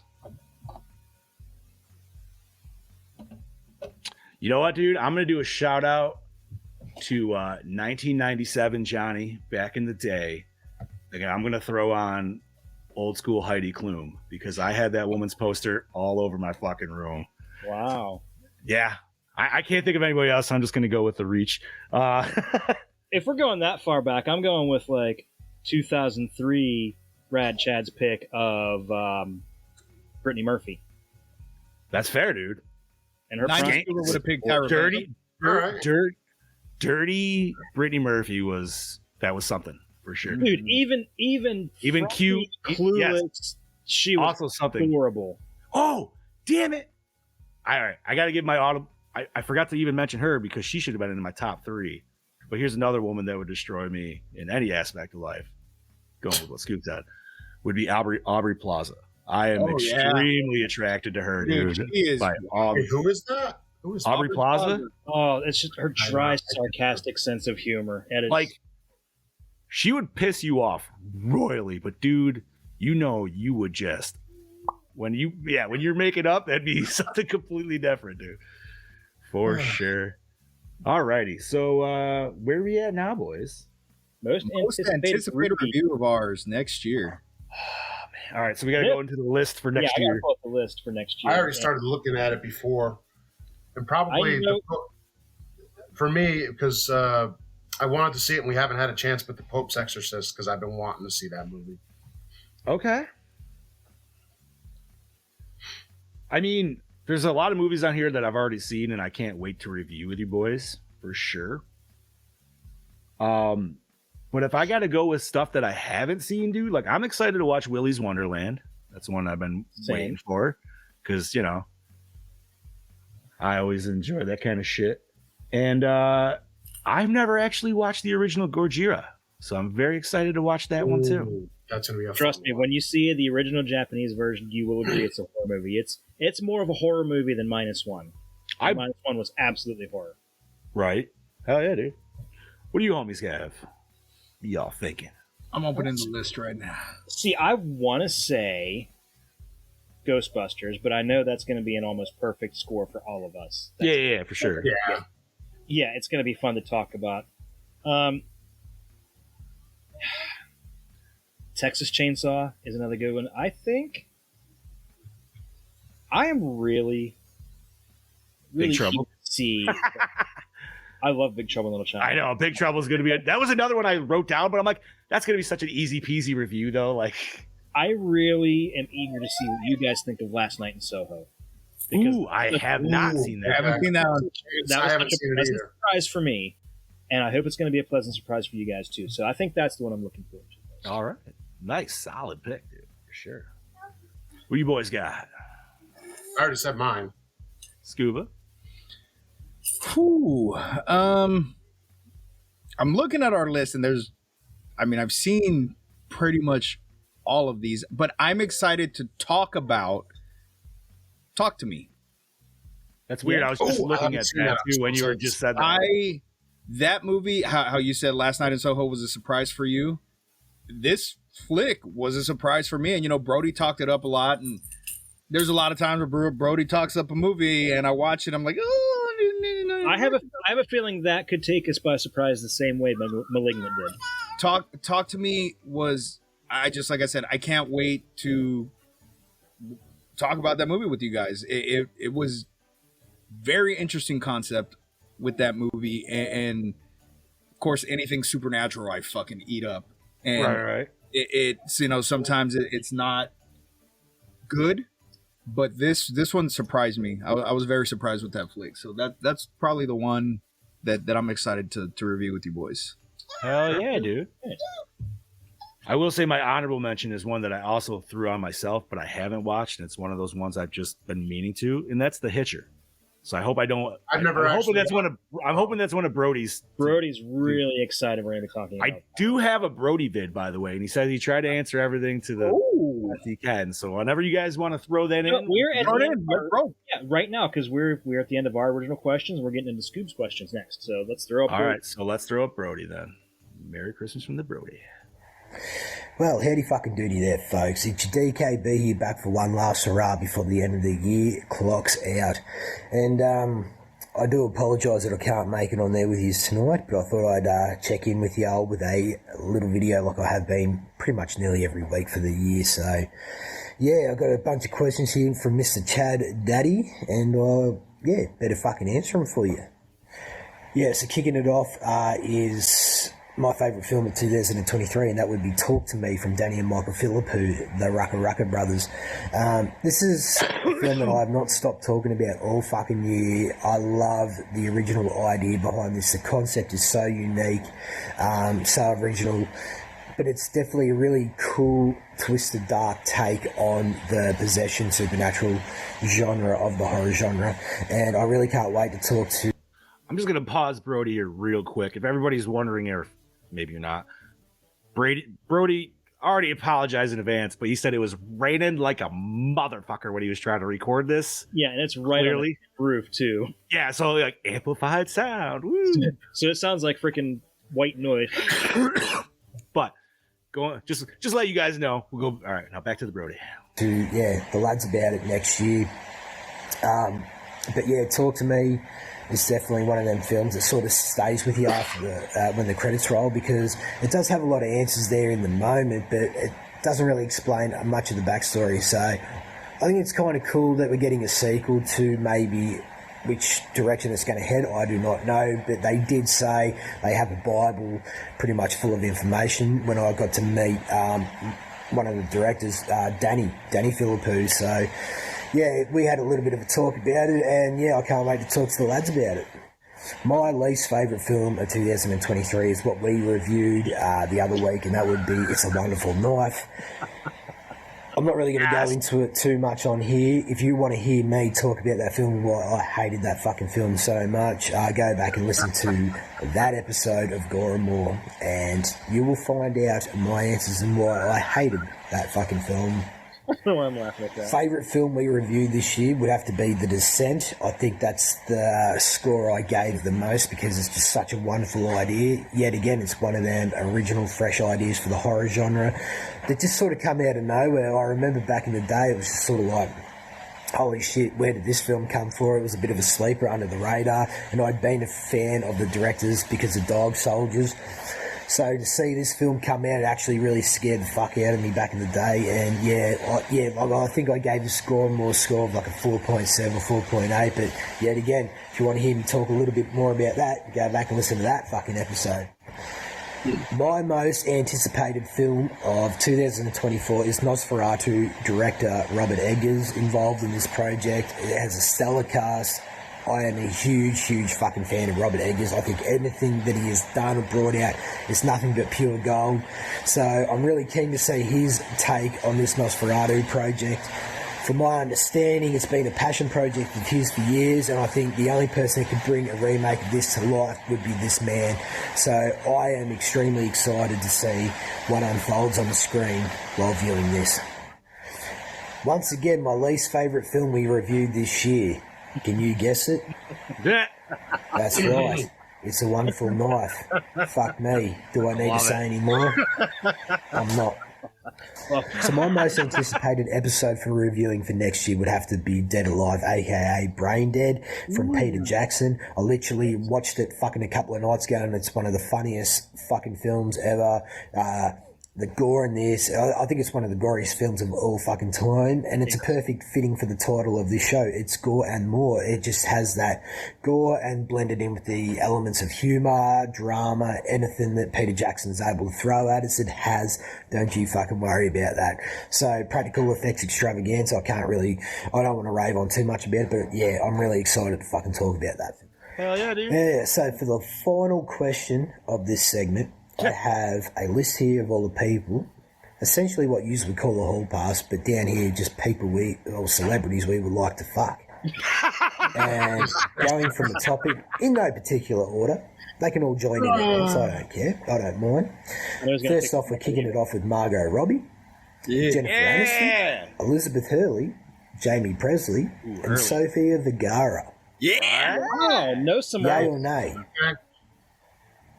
Fucking yay. All the way, baby. I mean, do you need Samara if you already got Margot? So with that, I'll leave you with one final message from the DKB himself, and that is, I hope you had a great Christmas.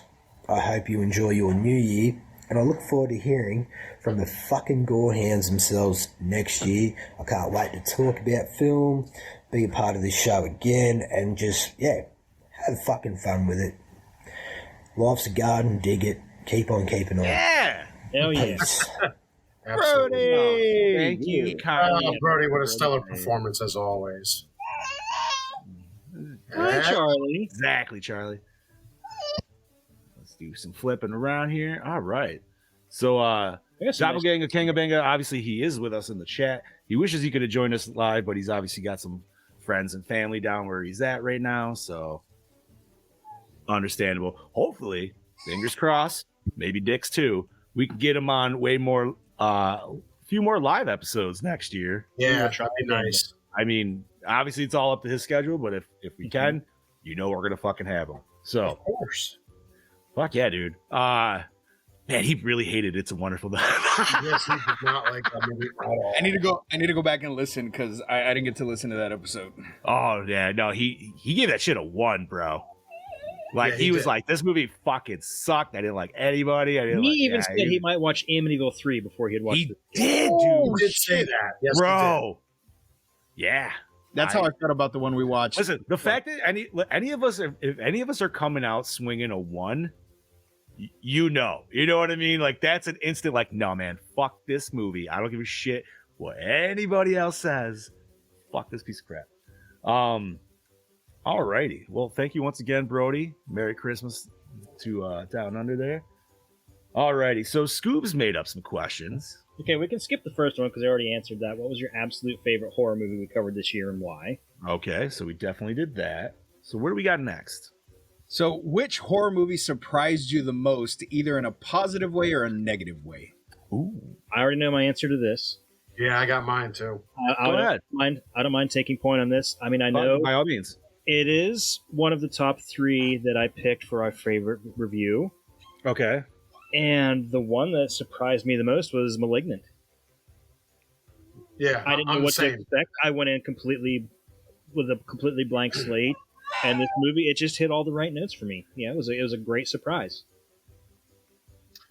Yeah. I agree. I'm literally on the same boat. I was not expecting it to exceed expectations. But once the movie got going, I was like, he really did very well with this movie.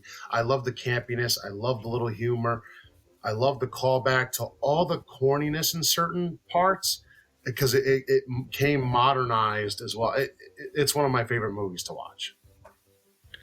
Man, I hate like jumping on the bandwagon, but I almost have to fucking agree with that because it was... I don't know, man. Like, I didn't even go in with like neutral thoughts. I went in with negative thoughts, and this is why.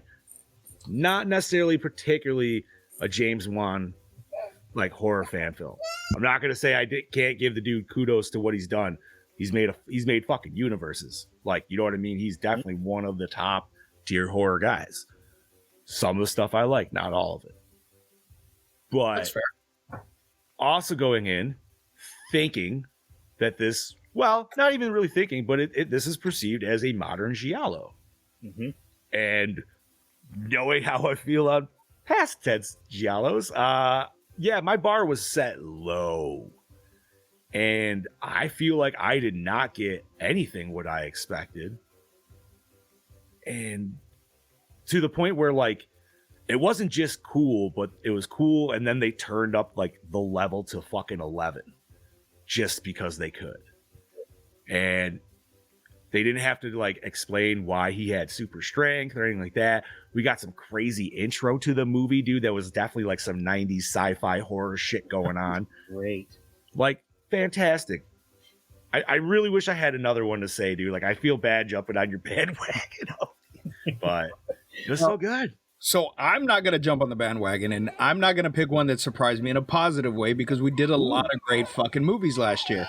I'm going to pick one that surprised me in a negative way, and that's I like Possession, because that movie fucking had nothing to do with possession. It was fucking crap. I fucking hated that fucking movie. It's a waste of time that I will never fucking get back. Very fair. Man, you know what? If you are taking that take with the negative, I can't argue with that. No, because dude, like how everybody's, you're so jazzed. Possession, you think it should be a ghost movie. You got Sam Neill. He's always good in any other horror movie. And like, you look at the reviews for this movie. Yeah, everybody fucking loves this. It's like, what? Yeah. And I mean, but you know what? And I can't say that because Brody didn't like, Brody enjoyed it from a different take than what we did. Mm-hmm. So, but you know what, Scoops? Fuck yeah, man. I appreciate that. Thank you for taking that negative route. I'm trying to think if there was any others. Like, I feel like in the first part of the year, it's either I'm already forgetting half of it, or like the beginning of the year though, like right, because we did shit. We did re-reviews. I think another one that could surprise us in a negative way was It's a Wonderful Knife. Yeah. Because we were from the preview and everything, it looked so much better than the movie we got. That's true. It did. I liked it though. With the few things I said in my review, I mean, it wasn't horrible. Like I didn't hate it. I still think Better Watch Out is worse. I hated that one more than I hated. Yeah. It's a Wonderful Knife. Like if you gave me the choice of that's what I had to watch, I'm definitely putting it on. I'm like, all right, throw on it. Yeah, definitely. Now Mayhem was a good one because I also had not watched that when we put that on. And if y'all remember that was Mayhem, the one where they were all in the building and they all got like sick and they were just like doing whatever the fuck they wanted to do. Walking Dead. I forgot all about that one. Yeah, that was fucking dope. That was just fucking or punching or running around naked. I forgot about that one. It was a solid one. Shitting on desks. We needed more craziness though. Yeah, we needed a little bit more craziness. But it was that one surprised me in a good way. We needed the lady sweeping the grass from Crazies. Yes. Yes. Okay, so who do you think was the standout villain or antagonist in the horror films that we discussed this year? I can pick my pick is actually really easy. The first one that came to mind when I read this, Rose the Hat from Dr. Sleep. Fuck, Chad, stop doing that. God damn it, dude. Exactly who I had picked also. Fuck. Because you can't really hate her. No, you can't. But she's a solid villain, though. She's killing kids. And she was just trying to survive. She's still killing kids.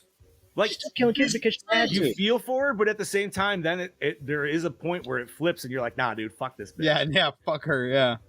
Damn it, dude. That was the first one that I thought of too. I hate that. Oh, that sucks, dude. We're like on that fucking mind meld shit right now, bro. Like, plus, she was really hot, so. Yeah, she was. That does. Oh God. God damn it! Now I gotta fucking look at our last year's list again. Brody says Gabriel, also solid fucking choice. What do the rest of you guys got? I'm gonna go with Cropsy. All right, excellent. I did like Like Cropsy. that, you know, the Burning. I had never seen The Burning before, and I immediately, when Brody was like, Marcio makes the mask, I was like, ooh, I'm gonna have to look into that because that would be fucking something great for me to fucking cosplay. Oh, we did Hatchet, didn't we, this year? No. I don't remember what we did now. You gotta look at our list, dude. I mean, it goes back. Don't say Dr. Giggles for the love of God. No, it's not Giggles. Man, let's see. I'm gonna choose the main evil doctor from Beyond. The sex kink fucking pituitary weirdo, man. Like that movie was so fucking. I need to go back and rewatch that shit. Bobby, you better not say the rape demon from The Entity. What the hell? No. God. Get the words out of my mouth. What else you got? Where the hell is our Bro, list? honestly, I mean, you could even go fucking what's his name from Scanners, dude. I fucking love him in that. Okay. Ironside. Yeah. Oh. Well, I met him finally, and I would definitely say He's coming in March, dude. I can't wait. Yeah, I'm gonna definitely get his autograph. No, you just jog my Turbo Scanners, Kid, baby. Daryl Ravick for sure. Because he plays it so cool, yet it's almost like I love it. Well, especially the first scene we see him in, he just makes that guy's head explode. Like, what kind of power? Like, imagine if we had that power. Holy shit! Right. All righty. What else? All right. What are we on now, boys? I think we all got Okay, so we're on what scene or moment from a horror movie genuinely scared or startled you the most? So this doesn't have to be a movie that we reviewed. It can be any film that you watched this year. I will start off by saying the moment that fucking startled me the most, and it's probably the only time I've jumped recently in a fucking horror movie, was at the end of Thanksgiving. Caught me completely off fucking guard, and I fucking jumped in the closet scene. Oh, I know what you're talking about. Yeah. I'm brain firing, but I'll take your word for that. I would say for me, not a movie. Well, was it? Well, no, we did do it. The movie Smile. That movie. We didn't do Smile. Got me a lot, especially in the movie theater when me and Rebecca went and saw it. That movie got me quite a bit. I was like, "Whoa, this is actually really fucking scary." Smile we're doing next year, right? No, I don't think it's on the list. Oh, I thought it was. I don't think so. No, it might not be. But I thought it was. Smile. It might have been talked about. Maybe that's what it was. So we're going with just any movie that we saw then this year? Oh, yeah, I was trying to think more closer to the podcast. Personally, That's what I'm thinking. I'm going to try and keep it close to the podcast. So I'm going to pick the scene that scared or startled me the most was when they Dr. Sleep with the little boy, the baseball player. Okay. Okay. Well, Oh yeah. That was very disturbing and hard to watch, and it went on way too long. And I think that was the whole point of it. if we're talking about shit that we reviewed, same movie that just kind of was where they show the mom and the baby. Oh yeah, like that was a rough scene for me.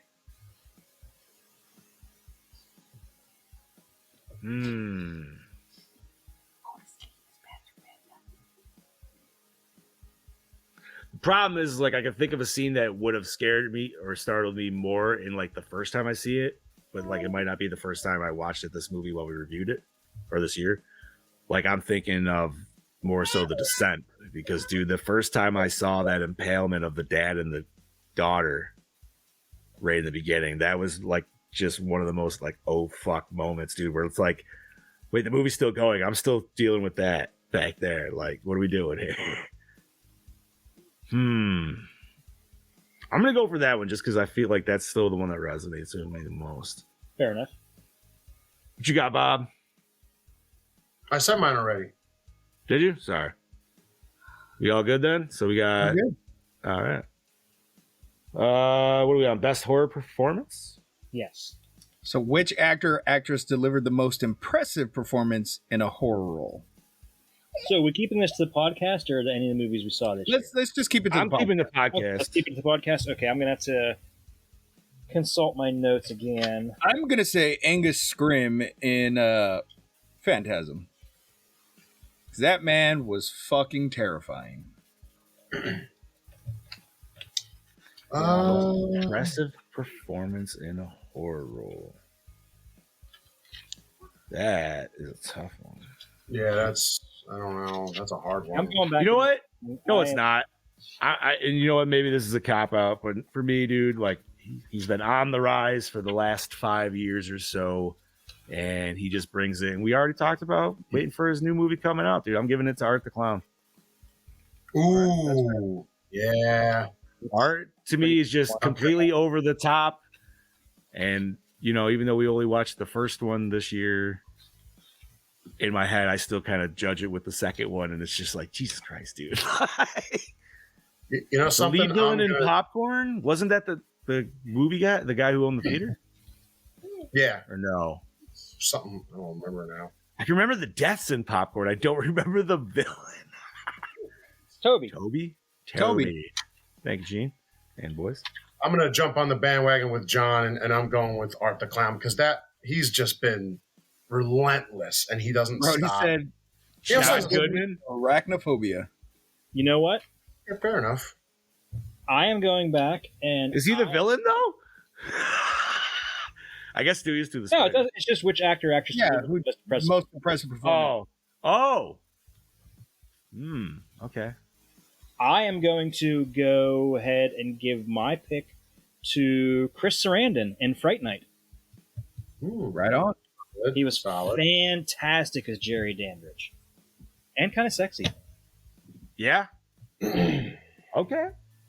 Let's skip around a bit and let's do most memorable episode. Looking back at all of our episodes, which one stands out the most as memorable and fun to read? I'm trying to think of like my favorite Brody moment. Oogie Spooky. Oh yeah, well that'll always be there. Are we just keeping it to this year? Trying to, I guess. Yeah. Well, it should be year in review again. Yeah. So yeah. I would say for this year, probably Studio 666.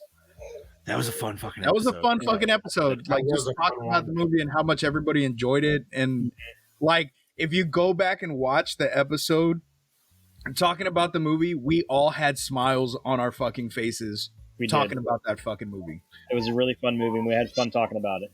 Problem is, dude, you know what? Fuck that movie, man. Because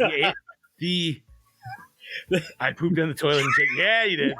I blew up the toilet. That was last year. I'm gonna go with one that I said was my favorite was Scout's Guide to the Zombie Apocalypse. Such a fun episode for us. I enjoyed every minute of that, which I do all the time.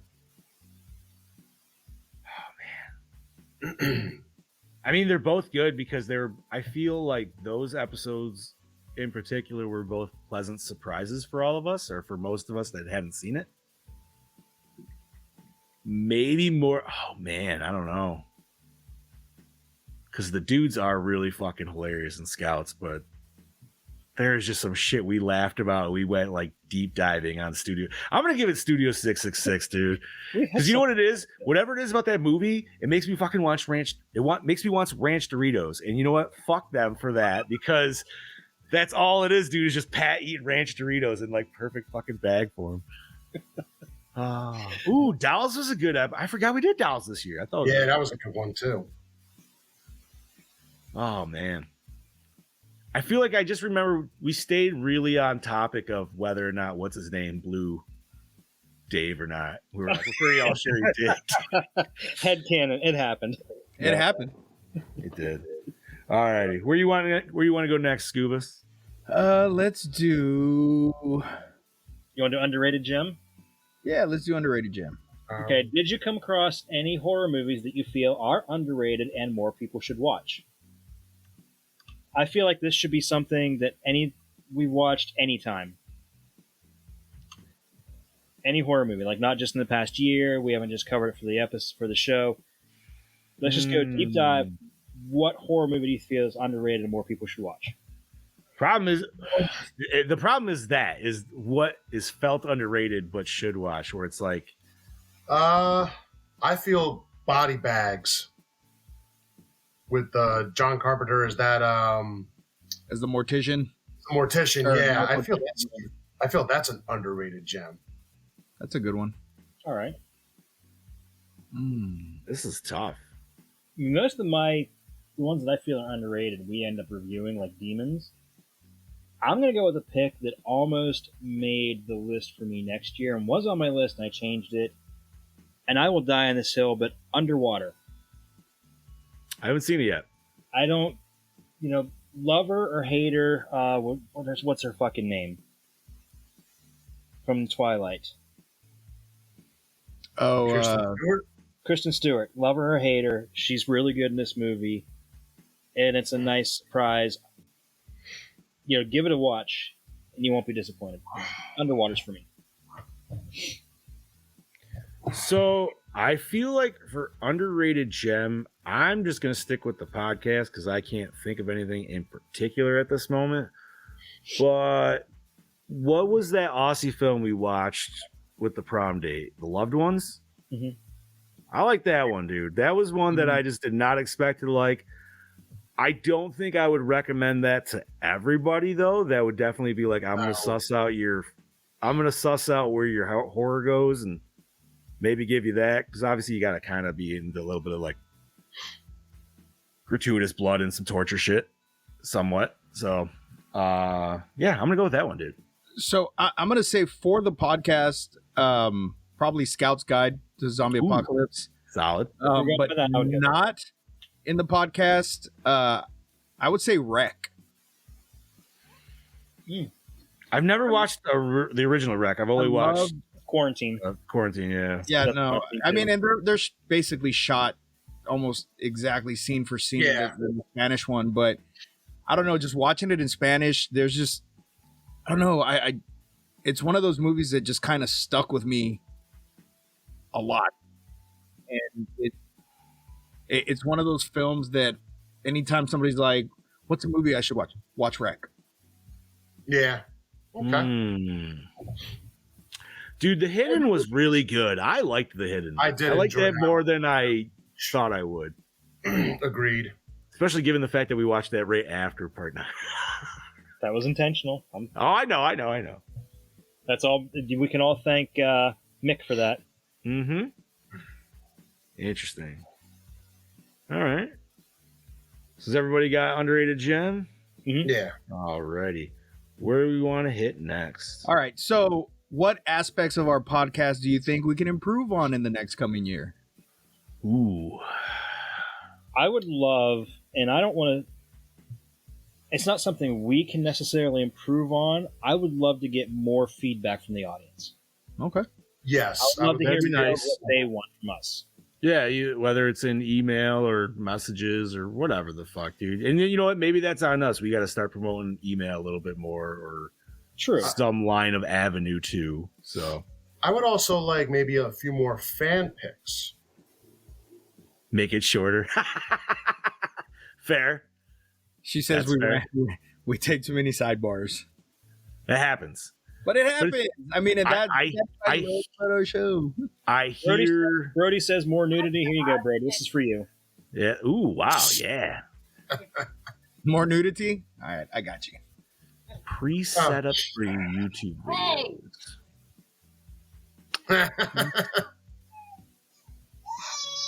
Pre-setups. I personally don't understand I don't know what that is either. Gene, we'll have to talk about that because I'm not sure.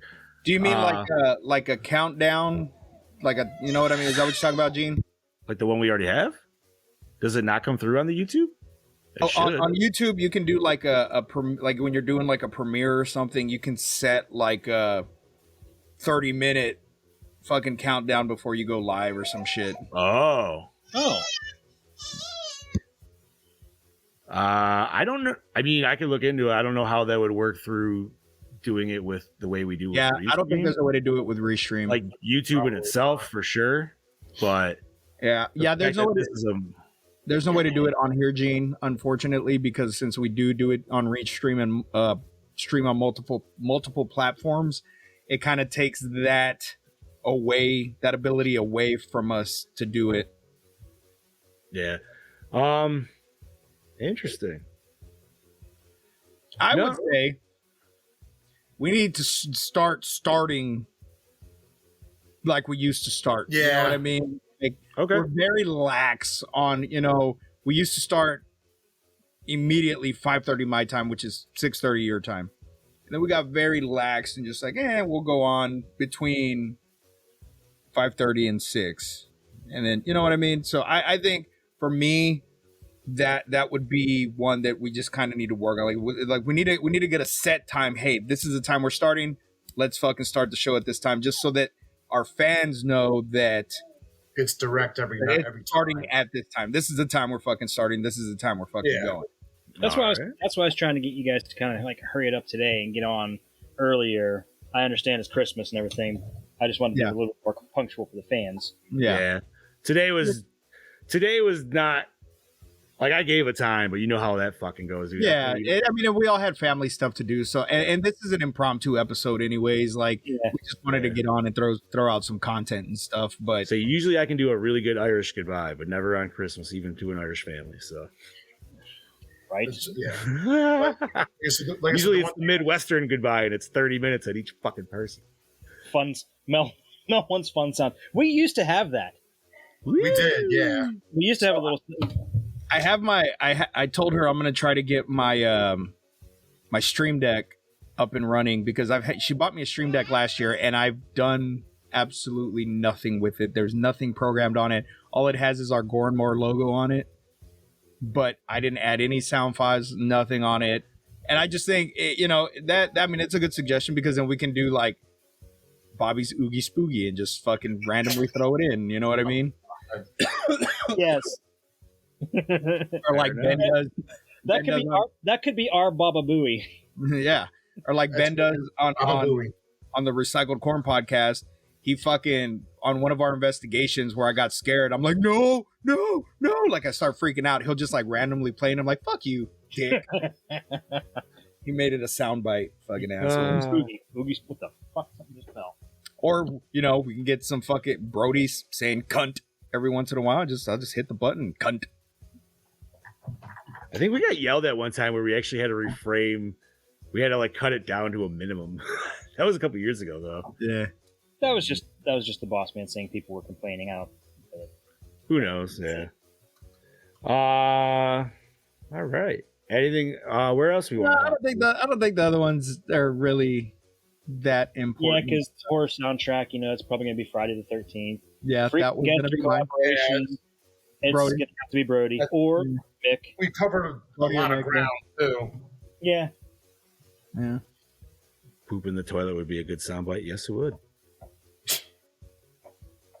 Can we do fan pools for movie picks? Sure. Possibly. Oh yeah, that's one thing I said is like maybe a few more fan picks. Not maybe this coming year because we have our list. The only way that's going to work, or at least that I would suggest, is that means everybody has to join or at least be active in the Gore N More discussion because that's going to be your main spot. Either the chat or on our on the group. The discussion page would be probably be the easiest. We could all see it. We're all admins. And you know what? That way everybody would be able to. We should make a Gore N More page. Like we don't have a Gore N More page. How I have my wrestling like a separate page. I thought about that, but I wasn't sure if who should take the reins on that. Well, we can all be admins on it. All four of us can be admins. Like we have, there's the ability to do that. So I think we should kind of branch out on our own, kind of like with the IG and do something like that. The Gore N More discussion page is on Facebook, by the way, Gene. Sorry. Which he doesn't have Facebook. Oh. That would be a thing.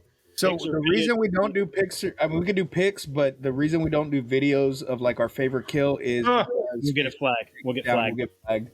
Yep. Copyright. So and it's happened. I'm showing the it's happened to many different distributors. So and Disney's the worst. So and they own everything or almost. Oh, hey, that reminds me, John. You didn't answer me. How's the Bluey game? Oh, so I haven't played it, dude, but my daughter played it like hardcore for like an hour. And then the only reason she she was, put it down is because we were like, all right, we got to get going. Oh, speaking of Bluey, I bought tickets to Bluey Live in February. Oh, nice. Yeah. No, but it looks cool, dude. And every time she would just yell, she's like, "Bandits dancing!" So I would just be like, in the kitchen, Doing the old sprinkler. fucking right, dude. That's where it's at, man. No, she enjoys it, dude. It's solid. She was super excited when she opened that. I also got her to go along with it. I got a T-shirt, and this is obviously for people that only know Bluey, so I apologize if you fucking don't. But it's a Unit Course T-shirt. Yeah, fuck It's- yeah. And it says, Love Unit Course. "And why should I care?" And And why should I care? Exactly. Which apparently that's me. I don't know. Or that. By the way, January 12th, new episodes drop on Disney Plus. Oh, nice. I'll let them know. They'll be very happy with that. can't wait. I'm excited because we've already binge watched it. I've already seen them. Me and Harper watched them a couple times already through various means that I won't go into. Word. Nice. Let's just say there's a very popular website where you can watch cartoons online. Oh, Fair enough. Alrighty. Well, boys, is there anything else we want to discuss, or do we want to call it? We're already at 2 hours. So. I think this is a good place to stop. Yeah, I agree. think so too. I'm getting tired. Alrighty. Well, everybody, thank you so much for joining us yeah. on this very unexpected Christmas Day episode. I honestly did not think we were going to go whole ham on the time. I thought this was going to be like a quick hour-long episode. You know, I said that too, and Jen called me Yeah. straight out. She's like, "You're a fucking liar, and you know it." And I was like, "No." I'm like, "We'll just try to keep it to an hour." She's like, Nope. "She's like, what are you fucking like?" Yeah, I was like, "Yeah, she was right." But good night, Emily. fucking Bluey will be mentioned on Gore. Night, More. Emily. Yes, it will. Good night, everybody, and once again, thank you for joining us. Have a Merry Christmas. Merry Christmas. Happy New Year. Yeah, See you Bob, there. you want to go ahead? This is your Killing Machine, Bobby and Moan saying we'll see you in the new year. Merry Christmas and have a good night. Sleep well. This is your host with the ghost, the Prince of the Paranormal, Lord Scuba Cabra, saying Merry Christmas, Happy New Year. See you in 2024. Yeah, buddy. This is your Dark Lord of Knowledge, your Chad Daddy, saying Merry Christmas, Happy New Year. And since nobody else has plugged next week's episodes, join us Oh, next week for the Wes Craven classic, A Nightmare on Elm Street. Hell yeah! Thank you, Dark Lord, for that. I figured you're the man to plug our next episodes, anyways, so that works out well. And I am your not so mean Fluffmaster Stream once again saying thank you, Gorehounds, for joining us. I hope you guys have a Merry Christmas, man. Hope you all had a fantastic fucking day. Mm-hmm. And like the boy said, we'll see you in the new year. Watch some Freddy and join us. Peace out, bitches. Suck my candy cane. Hey, fresh cheese bags.